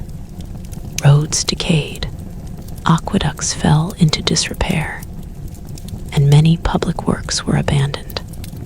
Yet even in decay, the memory of Rome's infrastructure guided local communities in sustaining agriculture, commerce, and urban life. The remnants of the old empire were being repurposed, adapted to fit the needs of a world no longer governed by imperial authority. The Western territories had entered a long period of flux and transformation.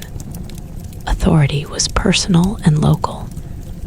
Life was more defensive and self-reliant, and the grand unifying vision of the empire was gone.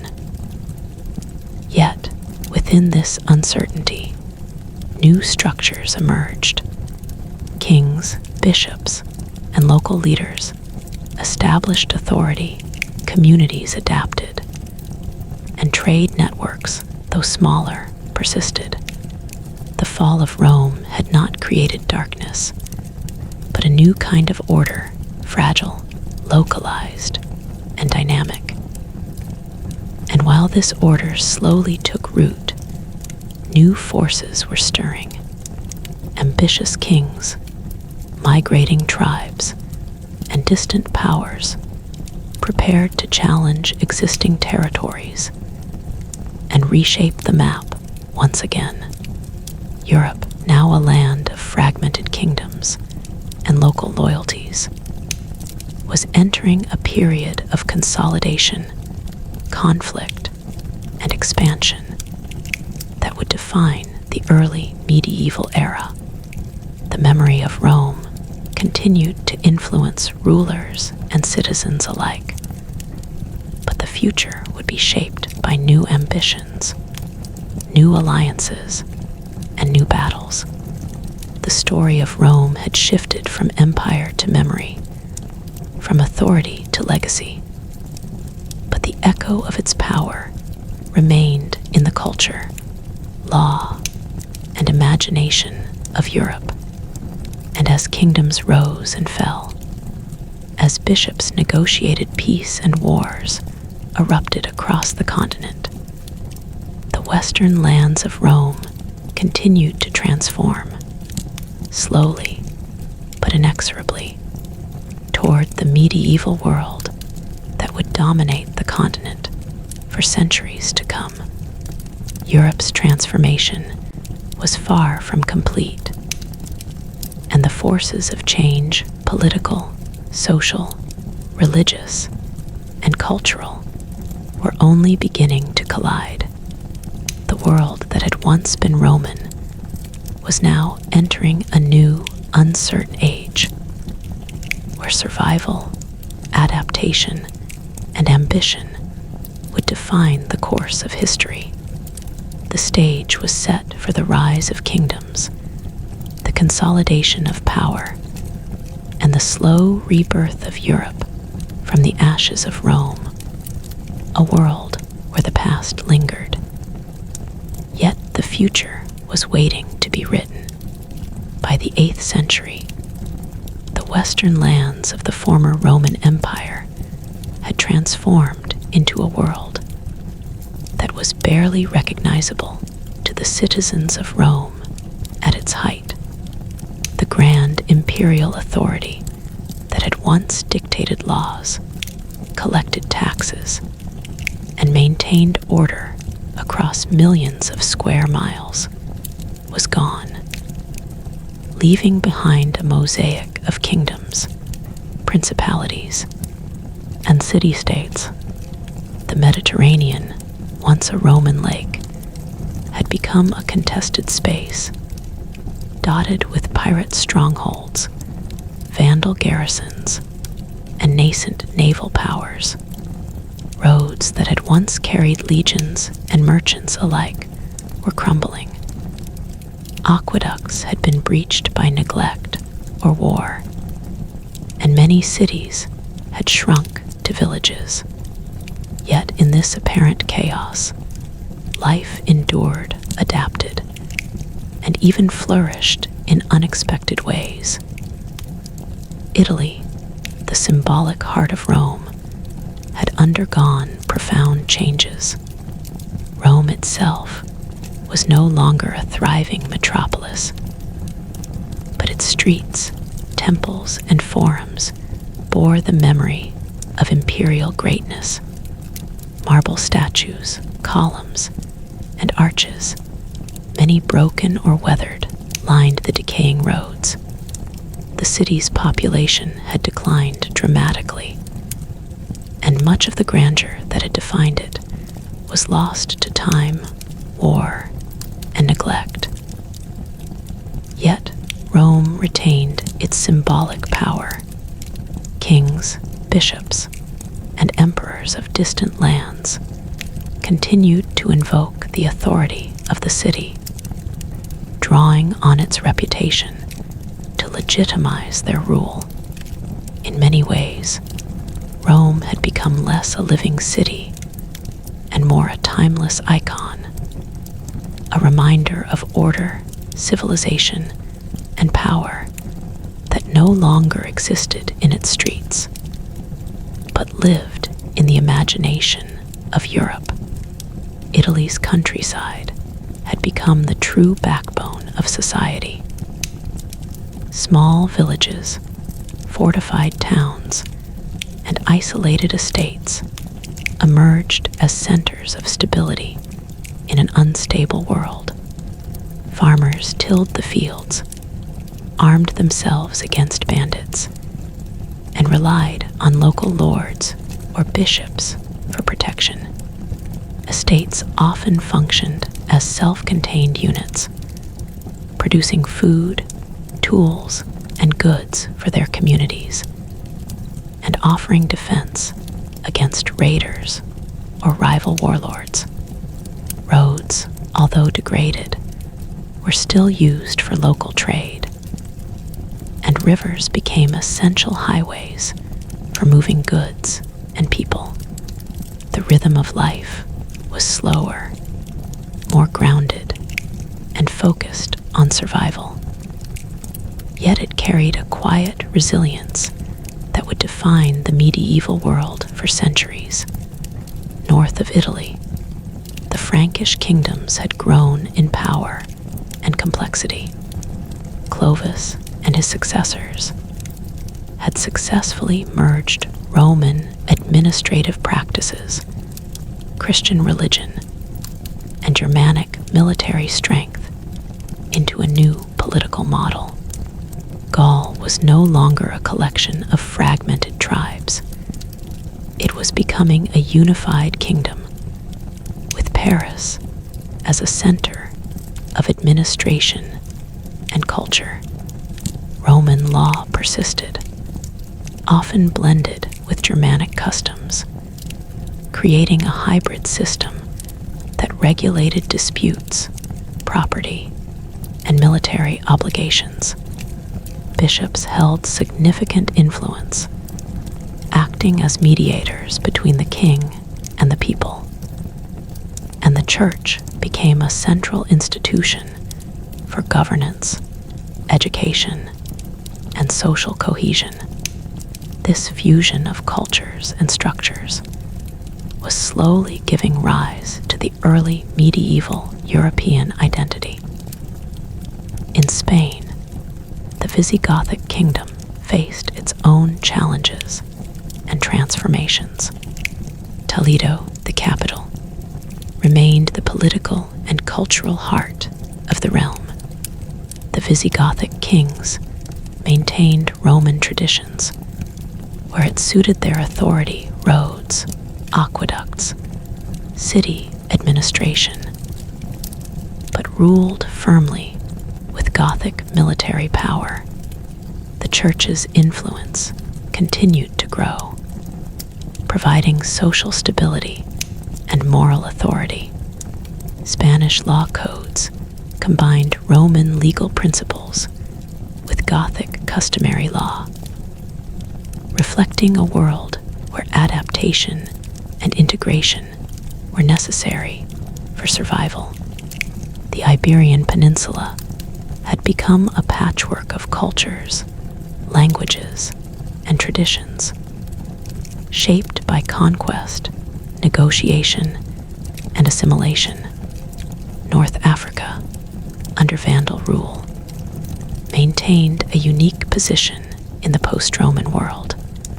The Vandals' control of the Western Mediterranean gave them strategic power, but their kingdom was also multicultural and pragmatic.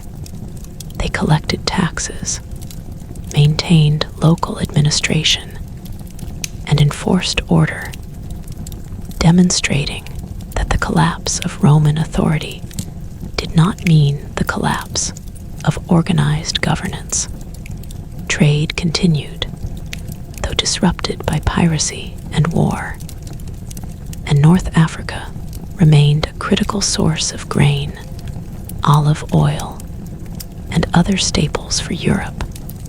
The Vandals' success lay in their ability to adapt Roman systems to their own needs, while asserting military dominance over the region. Meanwhile, Constantinople and the Eastern Roman Empire remained beacons of continuity, wealth, and imperial authority. contrast between the thriving East and the fragmented West was striking. Constantinople maintained disciplined armies, complex bureaucracies, and extensive trade networks.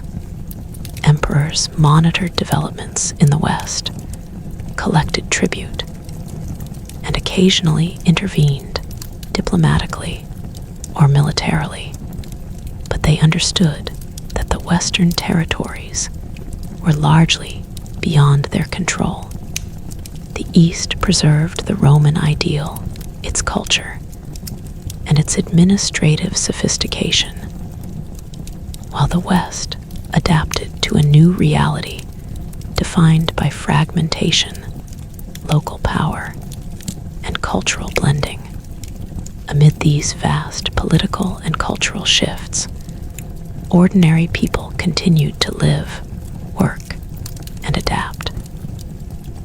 Farmers and artisans maintained local economies, relying on self-sufficiency and regional trade. Monks preserved literacy, knowledge, and history, copying manuscripts and teaching Latin in monasteries that became centers of learning. Villages and towns became the true foundation of society, sustaining communities in a world without imperial protection. Life was localized, immediate, and at times harsh, but it endured, creating the resilience that would define medieval Europe. Trade had transformed as well. The Mediterranean was no longer unified, yet regional and local networks thrived. Cities like Venice, Marseille, and Genoa, though still emerging, would eventually capitalize on these shifts, building commerce that could navigate the fragmented political landscape. Barter coexisted with currency, local markets flourished, and wealth became concentrated in the hands of local lords, bishops, and emerging merchants. Economic life had become decentralized, just as political authority had, reflecting the reality that survival and prosperity now depended on adaptability rather than imperial decree. The Church's role in this world could not be overstated. It provided spiritual guidance, moral authority, and practical governance.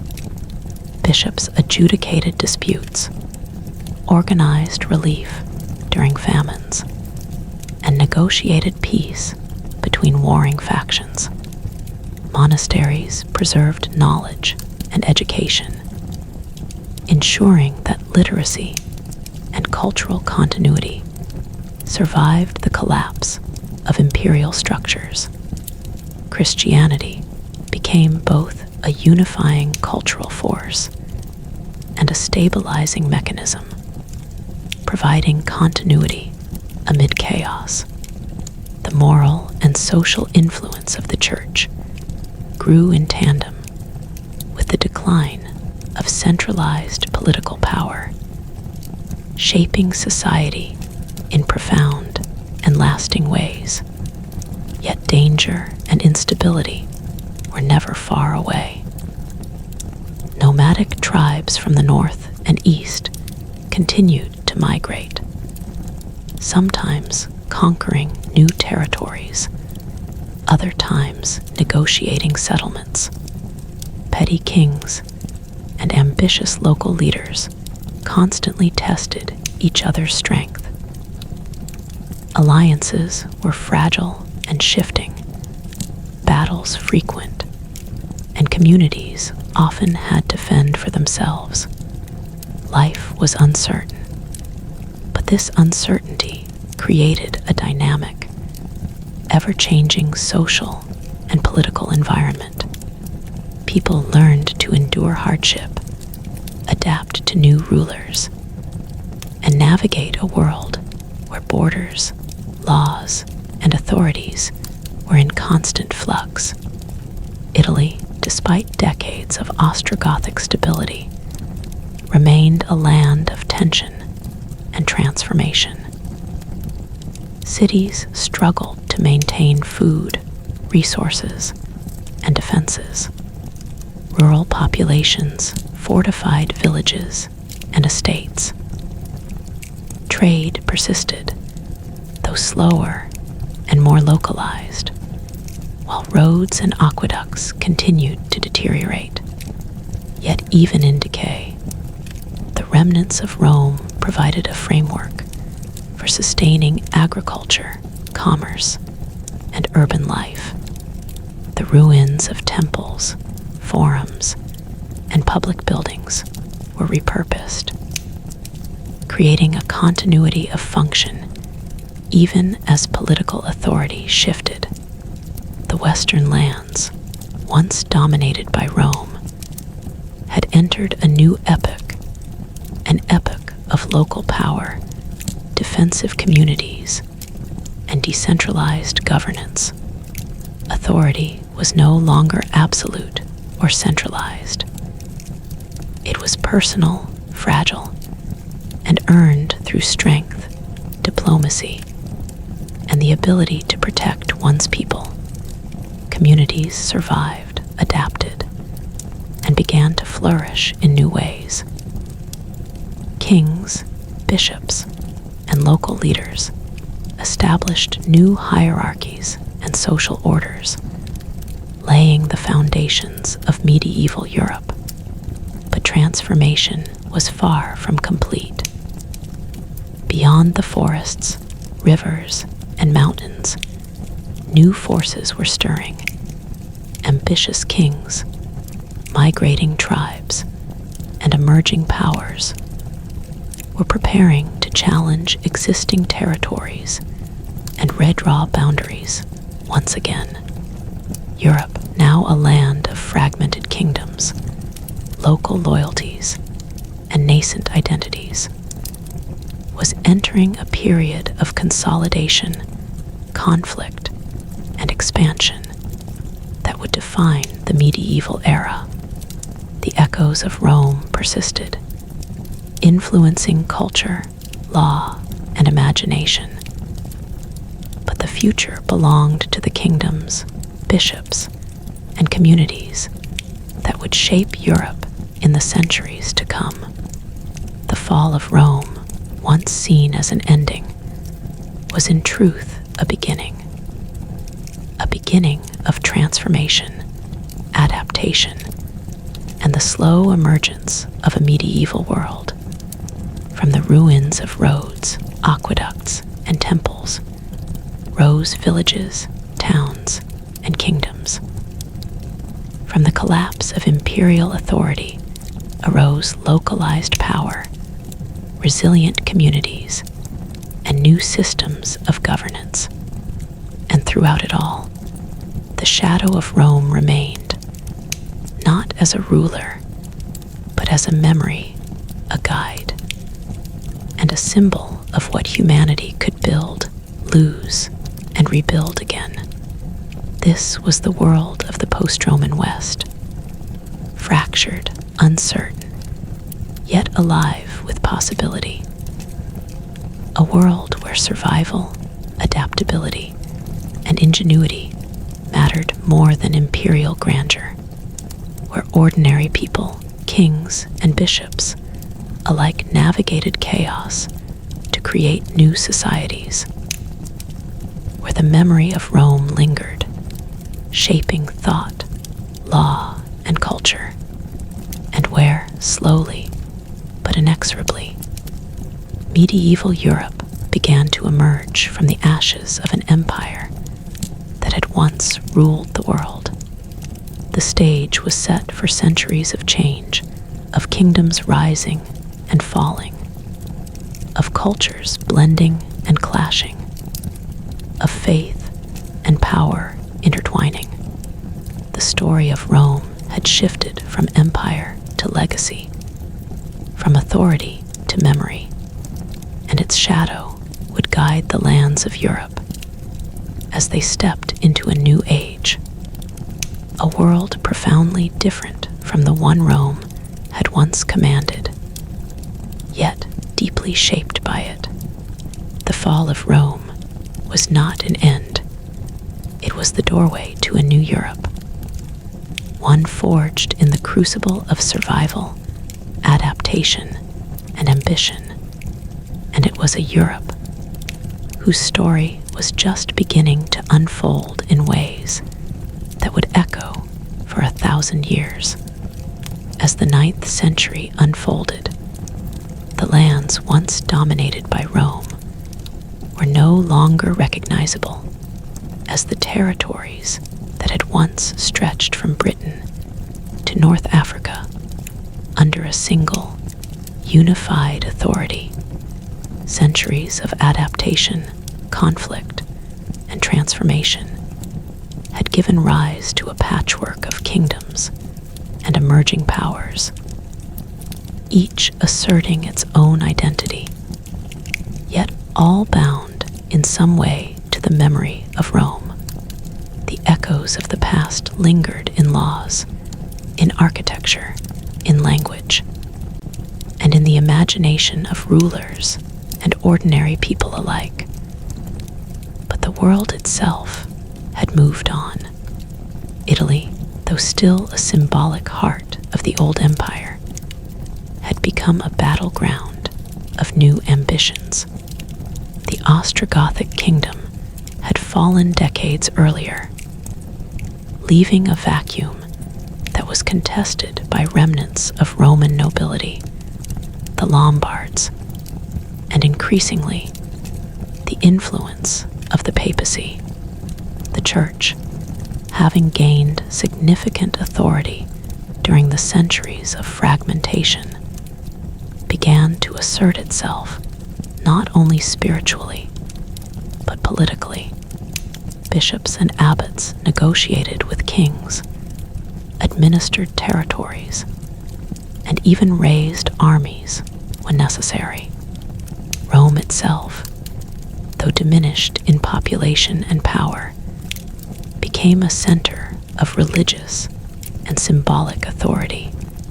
Pilgrims traveled from distant lands to visit its churches, monasteries, and sacred relics, reinforcing the city's significance even as its political power had waned. The Lombards, a Germanic people who had settled in northern and central Italy, brought new dynamics to the region. They established fortified towns, controlled key trade routes, and often clashed with local Roman elites. Their rule was a mix of military dominance and pragmatic governance, borrowing from Roman administrative practices when convenient, but relying heavily on kinship networks and martial authority to maintain control. Towns like Pavia, which became their capital, exemplified this hybrid culture. Roman streets and forums adapted to Germanic styles of governance, fortified walls rising amidst ruins of classical temples. Life for ordinary people was pragmatic and survival-oriented, with local lords or bishops providing protection in return for loyalty and service. North of Italy, the Frankish realm continued its dramatic rise under the Carolingians. By this period, Charlemagne, grandson of Charles Martel, was uniting much of Western Europe under a single rule, a feat that had seemed impossible a century earlier. His campaigns extended across modern-day France, Germany, Italy, and beyond, consolidating fragmented kingdoms into a sprawling, though loosely organized, empire. Charlemagne's rule was notable for its deliberate revival of Roman ideals. He sought to restore administrative order, codify laws, and encourage learning, founding schools, inviting scholars, and supporting monasteries that preserved classical texts. In many ways, he envisioned himself as the heir not only to Frankish kingship, but to the Roman legacy itself. In Spain, the Visigothic kingdom had begun to fragment under the pressures of internal dissent, and the looming threat of Muslim expansion from North Africa, the Iberian Peninsula, became a frontier of cultures, with Christian and Muslim forces vying for control. Cities like Toledo and Cordoba were centers of learning, culture, and religion, blending Roman, Gothic, and emerging Islamic influences.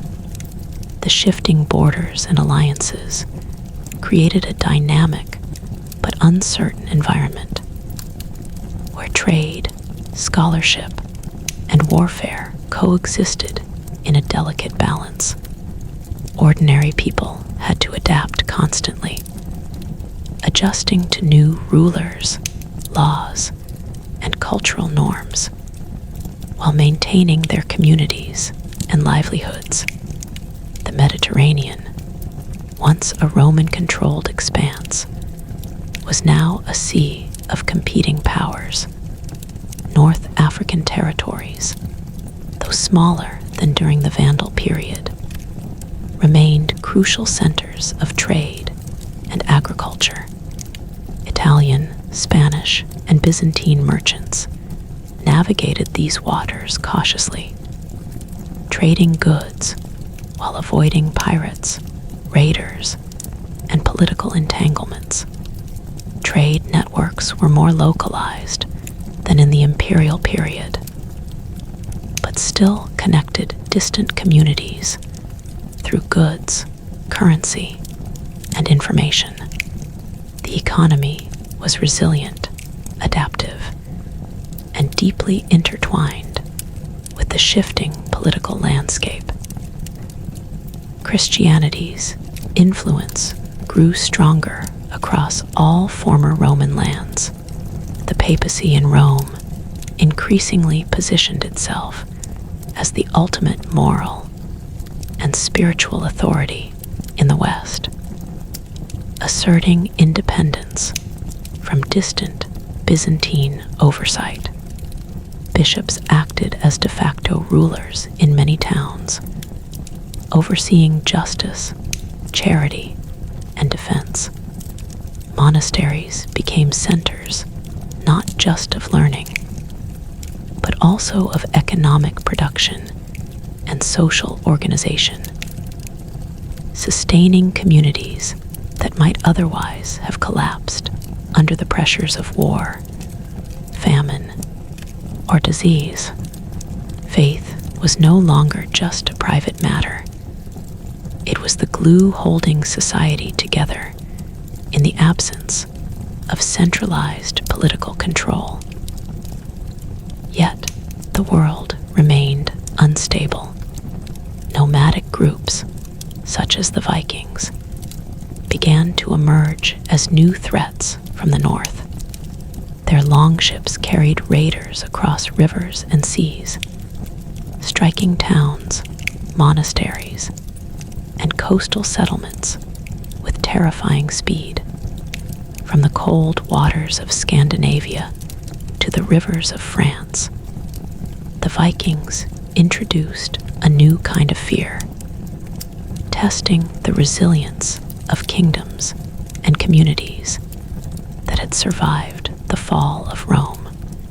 Cities that had once relied on walls and local militias were forced to adapt, fortifying ports, building watchtowers, and developing early warning systems. The threat of sudden violence became a part of daily life, shaping settlements, trade, and politics. In this period, life for ordinary people was harsh but resilient. Farmers tilled fields, often armed to defend against raiders. Artisans produced goods for local markets. Merchants traded cautiously, navigating political uncertainties. Communities were more self-reliant, relying on local fortifications, alliances, and networks of kinship to survive. Social bonds strengthened as survival depended on collective effort. Villages became tight-knit. Towns relied on local leadership, and monasteries provided both spiritual guidance and practical support. While political authority was fractured, society persisted through adaptation, ingenuity, and cooperation. Rome's legacy, though increasingly symbolic, continued to shape Europe. Legal traditions, city planning, religious structures, and cultural memory all drew from the Roman past. Kings, bishops, and scholars invoked Roman authority to legitimize their rule or ideas. Roads, aqueducts, and other remnants of Roman infrastructure, though partially ruined, continued to facilitate travel, trade, and communication. Even ruins became tools for governance and strategy. As fortifications were built atop former Roman walls, and local leaders adapted old imperial techniques for new purposes, the transformation of Europe was ongoing. The fusion of Roman, Germanic, and Christian traditions created a foundation for what would become medieval European civilization. Political authority was decentralized but functional. Economies were localized yet interconnected, and faith provided cohesion in a fragmented world. Europe was becoming a land of kingdoms, fortified towns, and emerging cultural identities, where survival and adaptation were as important as conquest or expansion. And yet, new powers and challenges loomed. Ambitious rulers, migrating tribes, and religious movements began to shape the continent in ways that would define the coming centuries.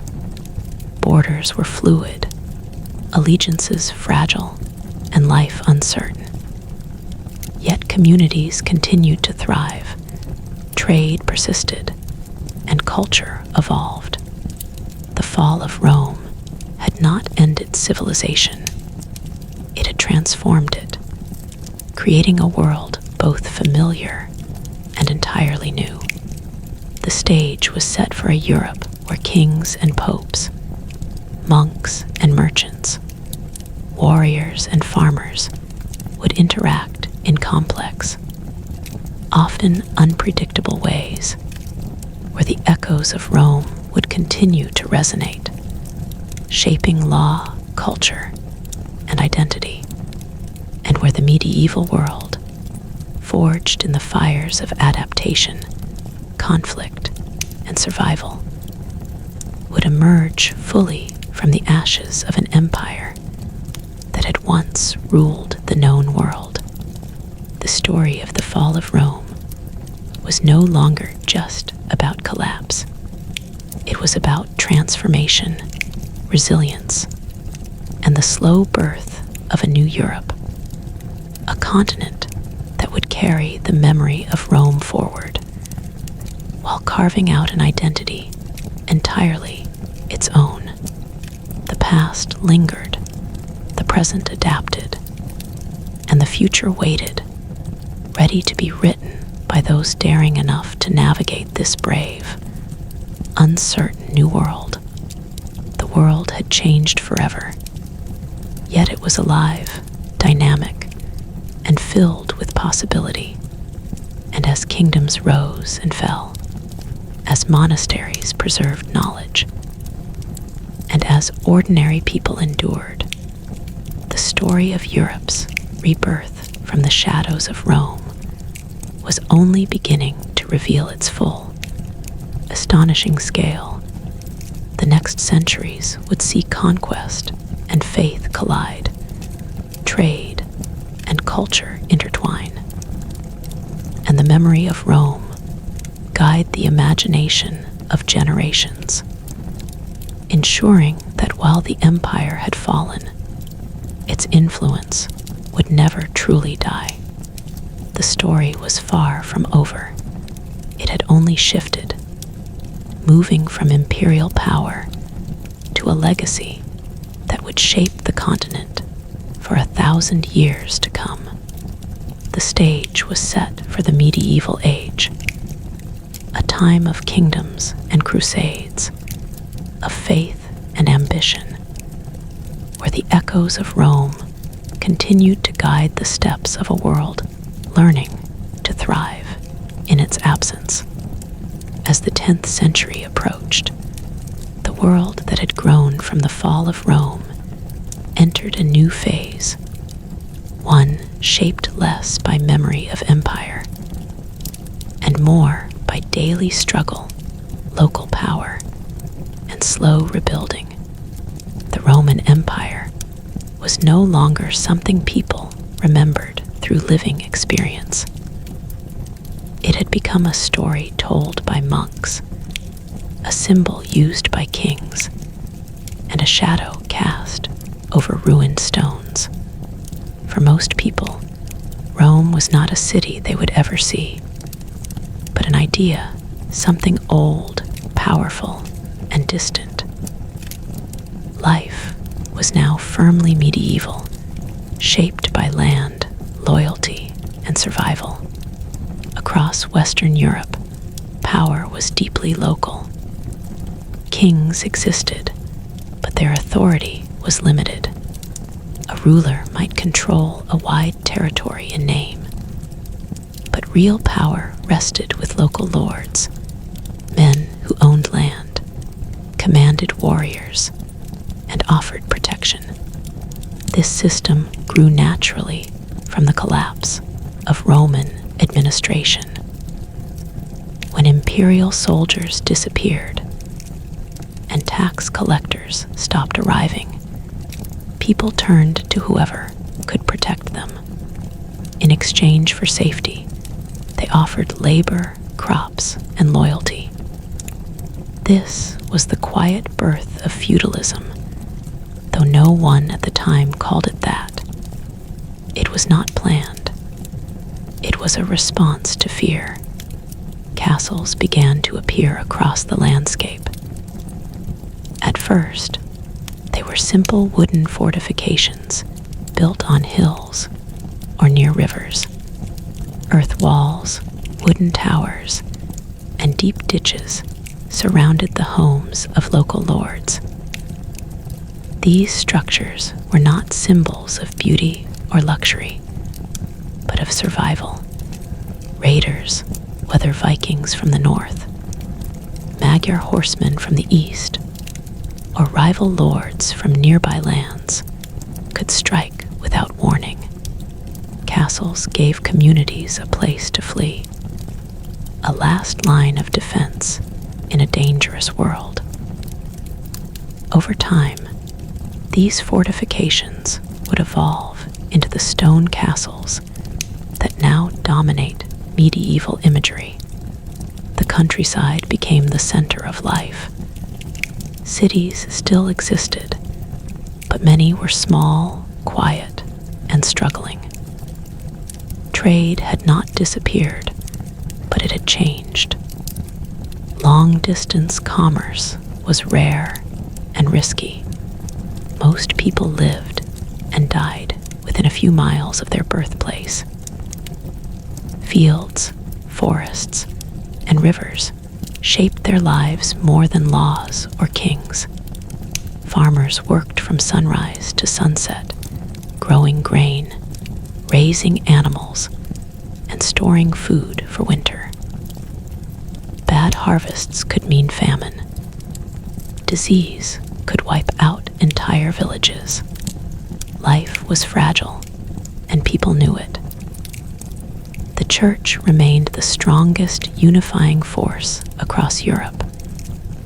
While kings fought and borders shifted, the church offered continuity. Latin was still spoken in prayer and writing, preserving a connection to the Roman past. Monasteries spread across the countryside, often built in remote areas. Monks lived quiet, disciplined lives of prayer and labor.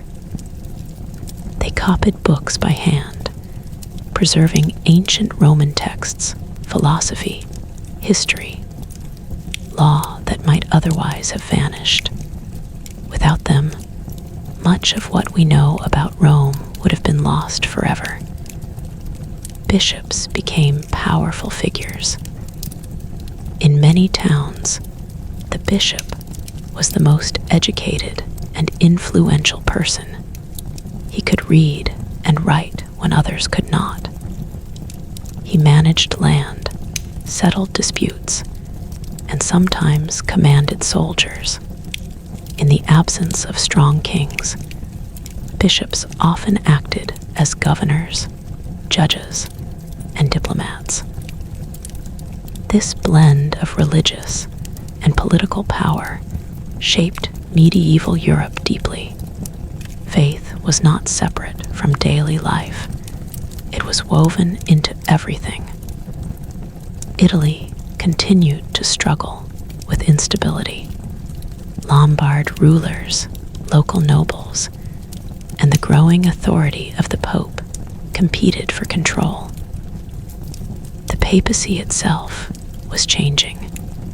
Once spiritually important, but politically weak, it now sought independence and protection. The Pope needed allies, and soon found them in the Frankish kings to the north. This alliance would reshape Europe.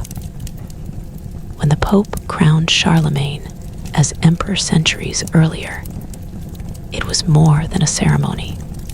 It was a declaration. Rome's legacy would live on, not through ancient emperors, but through Christian kings. Charlemagne's empire did not last long after his death. It was divided among his heirs, weakening central authority once again. Yet his influence endured. Schools he supported continued to teach. Laws he encouraged continued to shape governance. Most importantly, his reign proved that large-scale rule was still possible in the post-Roman world, even if fragile. The dream of empire did not die, it changed form. In the north, the Viking threat reshaped societies. Raids forced communities to adapt quickly. Rivers became highways of danger.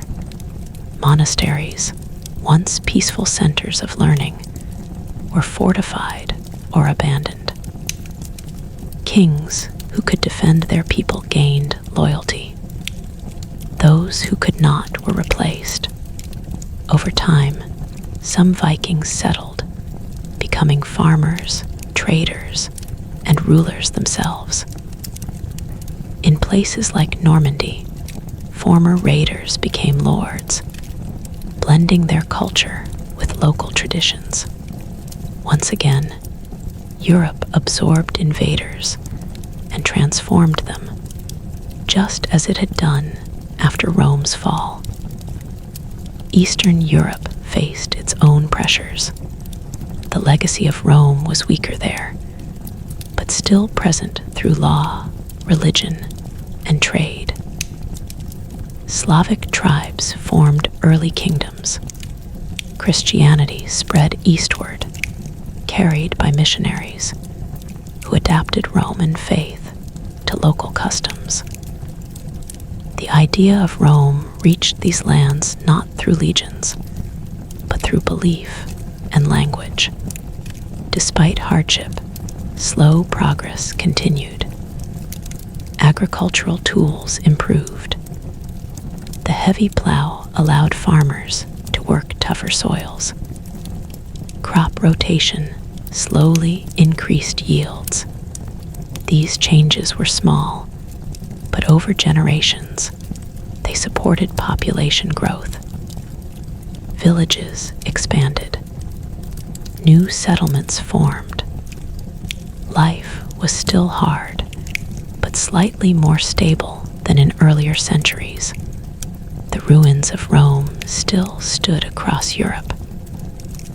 Broken roads, fallen columns, abandoned amphitheaters, silent reminders of a world that once believed in eternal order. People reused these ruins.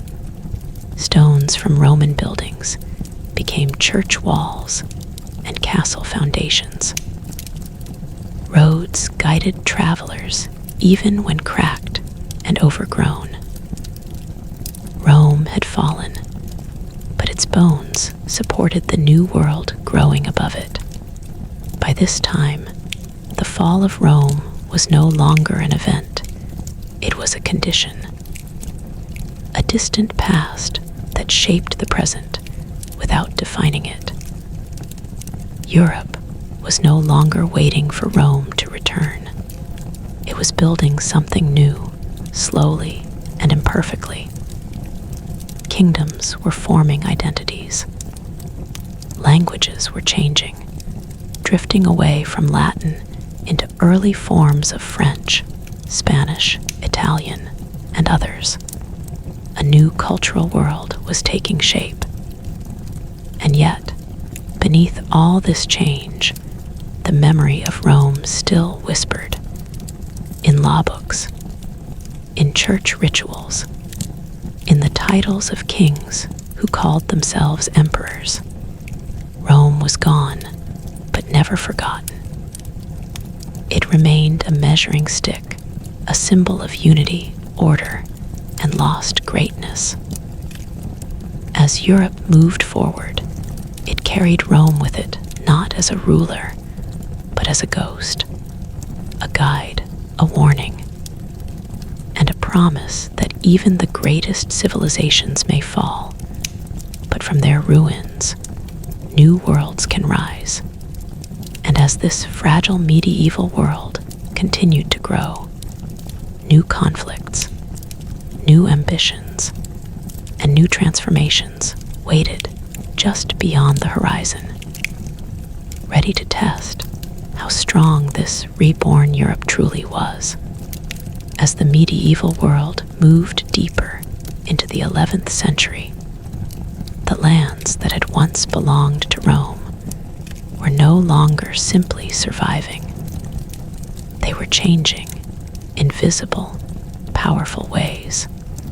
The chaos that followed the empire's collapse had slowly given way to patterns, traditions, and systems that people now accepted as normal. This was no longer a world waiting for Rome to return. It was a world that had learned how to live without it. And yet, everywhere you looked, Rome's shadow still lingered, shaping ideas of power, law, and faith in ways most people barely noticed. Kingship itself had changed. Roman emperors ruled through bureaucracy, law, and professional armies. Medieval kings ruled through personal loyalty. A king was strong only if his followers believed in him, feared him, or benefited from his protection. His authority did not flow smoothly across his lands. It weakened with distance. Local lords held real power, commanding castles, soldiers, and farmland. They swore loyalty to kings, but that loyalty was often conditional. This fragile balance defined medieval politics and grew directly from the collapse of Roman central rule. Castles multiplied across Europe. Stone replaced wood as societies became more stable and resources increased. These fortresses dominated hills, valleys, and river crossings. They were not just military structures, they were symbols of authority. From their towers, lords watched over villages, fields, and roads. The castle became the heart of local power, replacing Roman forums and administrative buildings. Where once laws were announced in public squares under imperial statues, now justice was delivered from castle halls by armored men. Life for peasants was hard but structured. Most were tied to the land, working fields owned by lords in exchange for protection. This system, manorialism, became the foundation of medieval rural life. Fields were divided into strips, forests were shared under strict rules, and every season followed a familiar rhythm. Spring planting, summer labor, autumn harvest, winter survival. It was a life shaped by nature rather than empire. Yet even here, Rome's influence lingered. The idea of land ownership, written agreements, and legal obligation all traced back to Roman concepts, even if simplified and reshaped. The church continued to grow in power, wealth, and influence. Cathedrals rose slowly over decades, even centuries, built on the labor and faith of entire communities. These buildings were unlike anything seen since Roman times. Tall stone walls, arches, and towers reached toward the sky, inspired partly by Roman engineering and partly by a new medieval vision of divine glory. For ordinary people, the church was the center of life. Birth, marriage, death, everything passed through its doors. In a world without strong states, the church provided identity, stability, and meaning. The Pope, seated in Rome, became a figure of immense influence. Though he commanded no armies of his own, his words could shape the fate of kings. He claimed authority not just over souls, but over rulers themselves. This idea that spiritual power could stand above political power was revolutionary and deeply rooted in the Roman Christian legacy. The empire had once ruled the church. Now the church challenged emperors and kings. This struggle would define medieval Europe for centuries to come. Learning slowly returned to Europe, carried by monks, scholars, and clergy. Cathedral schools and early universities began to appear. Latin remained the language of learning, law, and religion, preserving a direct connection to Rome. Ancient Roman texts were studied again, not always fully understood, but respected. Roman law, philosophy, and history shaped medieval thinking. Even as societies moved further away from from imperial structures. Knowledge was rare and precious, guarded carefully, and passed down slowly, like fire in a dark age. Trade revived gradually. Markets expanded beyond villages. Towns grew along rivers and trade routes. Merchants formed guilds to protect their interests and regulate business. Coins circulated more widely, and long-distance trade cautiously returned. Italian cities, especially, began to thrive. Venice, built on water and commerce, grew rich trading between East and West. These cities drew inspiration from Roman urban life while adapting to medieval realities. They governed themselves, defended their independence, and valued wealth and negotiation over conquest. The memory of Rome was especially strong in these cities. Old Roman walls, roads, and harbors were reused and repaired. Roman law influenced contracts and trade agreements. Merchants saw themselves not as warriors, but as citizens, an idea deeply rooted in Roman identity.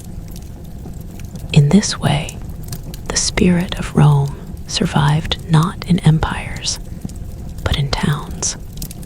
Violence, however, never disappeared. Wars between lords were common. Borders shifted constantly. Armies were small but brutal. Villages were burned, fields destroyed, and people displaced. Yet warfare itself had changed. Roman legions fought for the state. Medieval warriors fought for personal loyalty, land, and honor. Knights emerged as a new class, mounted fighters bound by codes of conduct, loyalty, and faith. Their armor and tactics owed little to Roman tradition, marking a clear break from the past.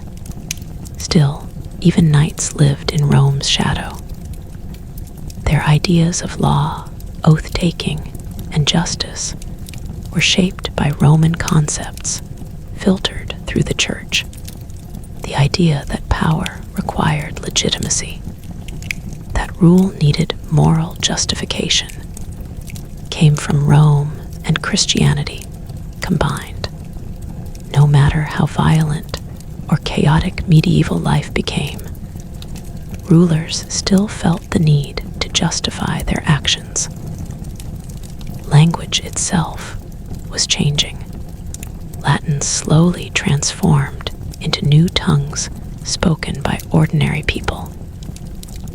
These languages carried Roman roots, but developed unique identities. People no longer thought of themselves as Romans. They were Franks, Lombards, Saxons, Italians. Europe was becoming a continent of cultures rather than a single civilization. This diversity was both a strength and a source of endless conflict. The Roman Empire had once unified Europe under one system. Its fall shattered that unity, but it also allowed creativity, variation, and local identity to flourish. New laws, customs, and traditions emerged. Some were harsh, others innovative. Together, they formed the foundation of medieval Europe. By this point in history, Rome had fully transformed from reality into legend. People spoke of it with awe, fear, and longing. It represented a golden age of order and power that seemed impossible to recreate. Yet, even as people mourned its loss, they unknowingly carried it forward in stone in law, in faith, and in memory. The fall of Rome was no longer a wound. It was a scar, visible, permanent, and shaping everything that came after. Europe was no longer Roman, but it was never free from Rome either. The empire lived on, not as a ruler of land, but as a ruler of thought. And as Europe continued to grow more complex, more ambitious, and more confident, new challenges loomed ahead. Conflicts between kings and popes, between faiths and cultures, between memory and ambition. The medieval world was finding its strength, and soon it would test that strength in ways that would reshape history once again. As the medieval world moved into the 12th century, Europe no longer felt fragile in the way it once had after the fall of Rome. It was still dangerous, still divided, still violent, but it was confident. The centuries of fear, collapse, and uncertainty had hardened society. People no longer lived in the shadow of recent ruin. Instead, they lived in a world that believed it had a future. And yet, beneath this growing confidence, the legacy of Rome remained deeply embedded, quietly guiding the structures of power, belief, and identity. Kings ruled more firmly now, though still not absolutely. Feudal bonds had become clearer and more formal. Lords owed service to kings. Knights owed service to lords. Peasants owed labor to all above them. This hierarchy created stability, but it also created tension. Loyalty was negotiated, not guaranteed. When kings were weak, nobles challenged them. When kings were strong, they pushed back, seeking to centralize power in ways that faintly echoed Roman authority. The dream of unity, once imperial, now royal, had not disappeared. It had simply changed shape. Law became more important than ever before. In earlier centuries, justice had often been personal and violent. By this time, written law codes spread, inspired heavily by Roman law rediscovered in old manuscripts. Scholars studied Roman legal texts with fascination. They admired their logic, structure, and sense of order. Courts began to rely more on written rules than personal vengeance. Slowly, quietly, Rome returned not with legions, but with parchment and ink. Cities grew louder, richer, and more crowded. Markets buzzed with activity. Artisans formed guilds to protect their crafts. Merchants gained influence that rivaled that of nobles. In these cities, a new kind of power emerged: economic power. Wealth, not just land or blood, could now shape destiny. This was a major break from early medieval life and a distant echo of Roman urban culture. Cities began to govern themselves, electing councils, enforcing laws, and defending their independence. The idea of citizenship, long dormant since Rome's fall, stirred again. Italy became a center of this urban revival. Cities like Florence, Milan, and Venice flourished through trade and banking. They did not seek kings or emperors to rule them. They ruled themselves. Roman ruins surrounded them, not as reminders of failure, but as foundations for ambition. Roman roads carried goods. Roman law guided contracts. Roman engineering inspired new construction. Italy, more than any other region, carried Rome's legacy forward in practical, living ways. The Church reached the height of its power. Popes spoke as rulers of Christendom, not just religious leaders. They crowned kings, judged emperors, and called armies into motion. The idea that spiritual authority could command worldly obedience reached its peak. This was a direct transformation of Roman imperial ideology, where once emperors ruled by divine favor, now popes claimed divine authority over rulers themselves. The struggle between church and crown became one of the defining conflicts of the age. This conflict revealed how deeply Rome still mattered.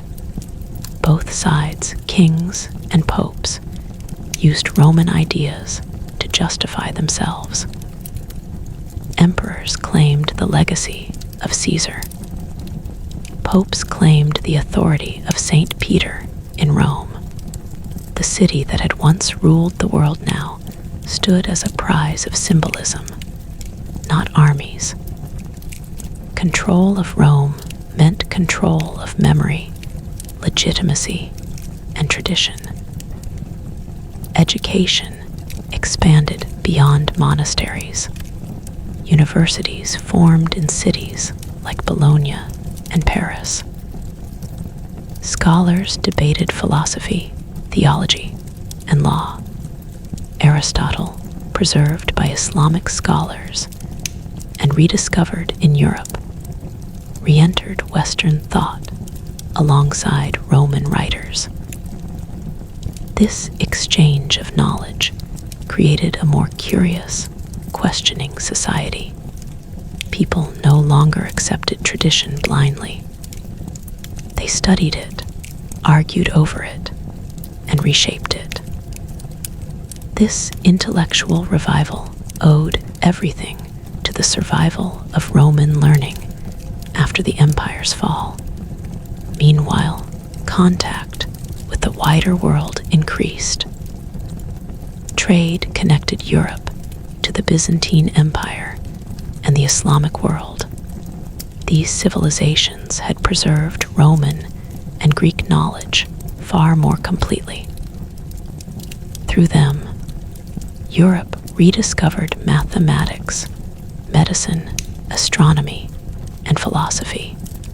The fall of Rome had once cut Europe off from much of the world. Now, Europe was reconnecting stronger, more confident, and eager to learn. Violence still shaped life. Wars between kingdoms continued. Castles dotted the land. Knights fought for honor, land, and faith. But warfare was no longer constant chaos. It followed rules, customs, and strategies. Even violence had become structured. This discipline echoed Roman military order, filtered through medieval culture. Peasant life remained difficult, but conditions slowly improved. Better farming techniques increased food production. Villages expanded. Population grew. With growth came pressure on land, on resources, on authority. Social tension increased, setting the stage for future upheavals. Yet for the first time since Rome's fall, Europe felt crowded, active, and alive. Language continued to evolve. Latin remained the language of the educated, but people wrote and spoke increasingly in their own tongues. Stories, poems, and laws appeared in French, Italian, and other emerging languages. This marked a final break from Roman identity. Europe was no longer Roman in name or language. It was something new. And yet, Rome remained everywhere. In the arches of cathedrals, in the structure of laws, in the titles of rulers, in the idea that civilization could be ordered, governed, and preserved. Rome had fallen physically, but mentally, it had never left. By this point, the fall of Rome was no longer seen as tragedy alone. It was understood as a transformation. The empire had been too large, too rigid to survive forever. Its collapse allowed diversity, experimentation, and growth. Medieval Europe was not weaker than Rome, it was different. And soon, it would test its strength beyond its borders. The world that rose after Rome was preparing to move outward, driven by faith, ambition, and confidence. Old fears faded, new dreams emerged, and as Europe stood on the edge of expansion and confrontation, the long shadow of Rome stretched forward once more, guiding a civilization that had finally learned how to live without its empire, yet could never truly escape its legacy. By the late medieval centuries, the fall of Rome was no longer remembered as a collapse witnessed by living generations. It had become something deeper and more powerful, a foundation myth. Rome was no longer mourned as a lost world, but studied, reused, and reimagined as the root of everything that followed. Europe had fully stepped into its own identity, yet it continued to measure itself against the ghost of the empire that once ruled it. The fall of Rome was not the end of civilization. It was the moment civilization changed its shape. Europe was now a continent of motion. Kingdoms expanded and contracted.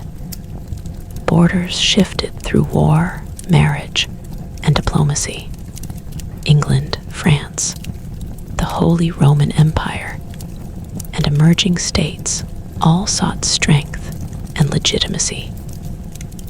Every ruler, in one way or another, looked backward to Rome. Titles like emperor, senate, and law carried Roman weight.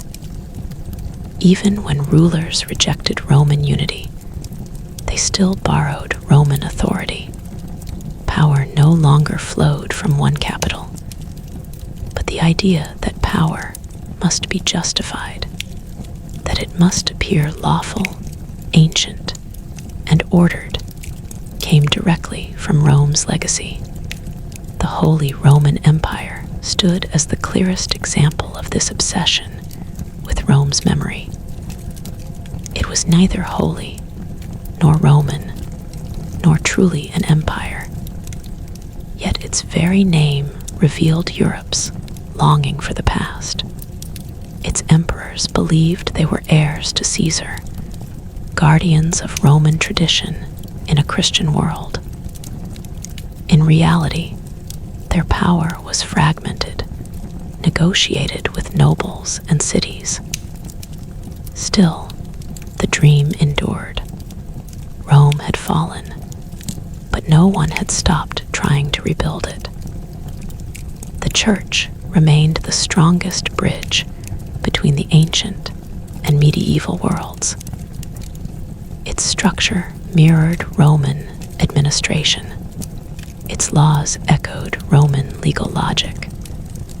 Its capital was Rome itself. Through Christianity, Rome achieved something it never had through conquest alone: spiritual immortality. Even as kingdoms rose and fell, the Church carried Roman ideas across centuries, across borders, and across cultures. Where Roman legions failed, belief succeeded. Cities grew taller and louder. Trade networks expanded across seas and continents. Markets connected Europe to Africa and Asia.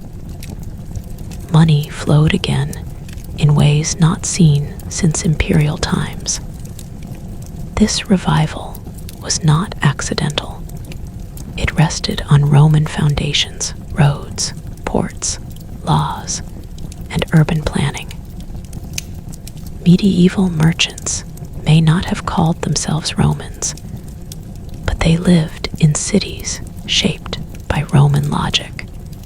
Commerce, contracts, and citizenship all traced their roots to the empire's past. The Renaissance loomed on the horizon, though few could yet name it. Artists, scholars, and thinkers began to look directly at Roman ruins, not as quarries for stone, but as sources of inspiration. Sculptures, architecture, philosophy, and literature from Rome were admired, copied, and studied. The empire that had fallen in fire and chaos returned quietly through art and ideas. Rome would rise again, not as a state, but as a cultural rebirth. And yet, it was important that Rome had fallen. Without its collapse, Europe might never have diversified. Languages might never have evolved. Local identities might never have formed. Innovation might have been stifled by rigid central control. The fall of Rome shattered unity, but it also unlocked possibility. From that fragmentation came creativity, competition, and resilience. Europe learned to survive without a single master. Ordinary people lived lives Rome would barely recognize. They worked land owned by nobles, worshipped in stone churches, spoke languages Rome never knew, and followed customs shaped by centuries of adaptation. Yet even they were touched by Rome's echo. In the calendar, they followed. In the laws that governed marriage and property. In the very idea that civilization could be organized at all. Rome had shaped their world even in absence. The empire's fall taught Europe a powerful lesson. No system, no matter how grand, is permanent. Roads crumble, cities shrink, armies vanish, but ideas endure. Rome's strength was not just in legions or emperors, but in its ability to organize human life, law, governance, engineering, and identity. Those ideas outlived the empire itself. History did not move in a straight line after Rome. It twisted, stalled, and surged forward again. There were centuries of hardship, violence, and fear, but there were also centuries of rebuilding, learning, and growth. The medieval world was not a dark age, it was a bridge. A long, difficult crossing between ancient empire and modern civilization. By the end of this journey, Rome had become something eternal. Not a city, not an empire, but a reference point. A reminder of what humanity can achieve and what it can lose. Every cathedral arch, every legal code, every university lecture carried traces of Rome's influence. Even rebellion against Rome's legacy proved how deeply it still mattered. The fall of Rome was not the collapse of civilization. It was civilization's transformation.